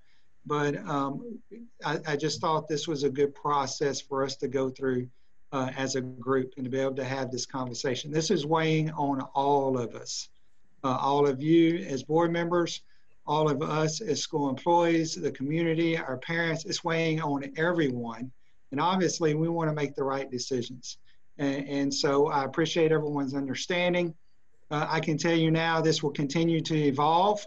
And I will tell you this also, that whatever decisions made at the end, there will be those that are not pleased. So I think we just work our way through this in a systematic way. We get information out the best we can. And when we're not sure of the answer, then we work on it so that we can come up with the best approach. We're all in this. Everybody wants the same thing. We want what's best for our kids, our employees, and our community and school district. The unfortunate thing is the sand's moving beneath us constantly. And it's moved beneath us since we've been sitting in this meeting today. So I think that's what's important, is that everyone be reminded that there are no constants right now. Very much so. And I don't think we say it enough that thank you and all the team and all the people who have put, all the work behind this. We don't say it enough. So we know there's been a lot behind all this. So thank you. And Mr. Martindale, I mean, every few years it seems like there's something like, well, there's nothing like this, but where there's a decision where, it's obviously that whatever the answer is, it's going to be far from perfect, because there's not a perfect one. And I want to echo what Ms. McAdams just shared. Thank you to you and your team. Working in this kind of environment, the work that you have presented today is outstanding. And thank you for the work. I know it's such a difficult time, but I can't speak for everyone, but I really appreciate what each and every one of y'all have done. And I feel great. I'm glad y'all are steering the boat right now for the district that my family's in. So thank you very much. I was going to say, Mr. Nugent, I think you can speak for all of us on that part. Yeah, absolutely. Yeah. Well, it's very impressive. I'm not sure about Schaefer. You never know about him. That's true. Well, thank you again, Mr. Nugent. I know we don't have all the answers, and we'll work on them. Well, the goal was, I think, to have a plan, and a plan has been presented, and now the big question mark is, when does that plan get implemented? And we don't know that answer yet. Right now, yes, we're saying August 13th, but we don't know. And the plan is in place. We can tweak it. The FAQs are there, and that's what the goal was to accomplish today. And I feel like we've accomplished a plan. Now we just got to put everything in motion accordingly. That's all we have, Ms. Nolan. Okay, I do have one last question. That's it. I have one more question. I'm sorry. So is a more detailed survey going to go out to the teachers soon? Was that said? Asking them about their needs? I'm meeting with principals Friday morning, so let me have that conversation with them. Either we can send it from a district level. However, I'd like to discuss it with principals, because it may be they may be able to have better conversations and feedback directly with their folks. So we are definitely going to communicate and gauge folks' comfort levels with their the different options, so that we're aware of who to consider for which scenario. So that's going to happen. Whether it comes from an email from the district or from the principal is something we will settle Friday. I'd actually mentioned this to them when we met yesterday, but I need to circle back around just for clarity's sake. Yes, we'll be visiting, collecting feedback from them specifically about comfort with on-site versus virtual. Okay, thank you. Okay, so I've been saying this whole time that it seems like we're stuck with this, and so it's all about managing. How do we manage it? And I think that like, I'll echo what everyone else has said. I think you guys have done a fantastic job. There's no doubt that you have spent countless hours and nights, I think, working on these documents and these plans, and you've tried to think of everything. And then when you didn't, you listened to all of our questions. So thank you. And I feel like we have two strong options for our families in our district right now. So they can look over this and decide what's best for them, and working with the teachers as well. So I know that after I read all of this, it helped calm me down tremendously.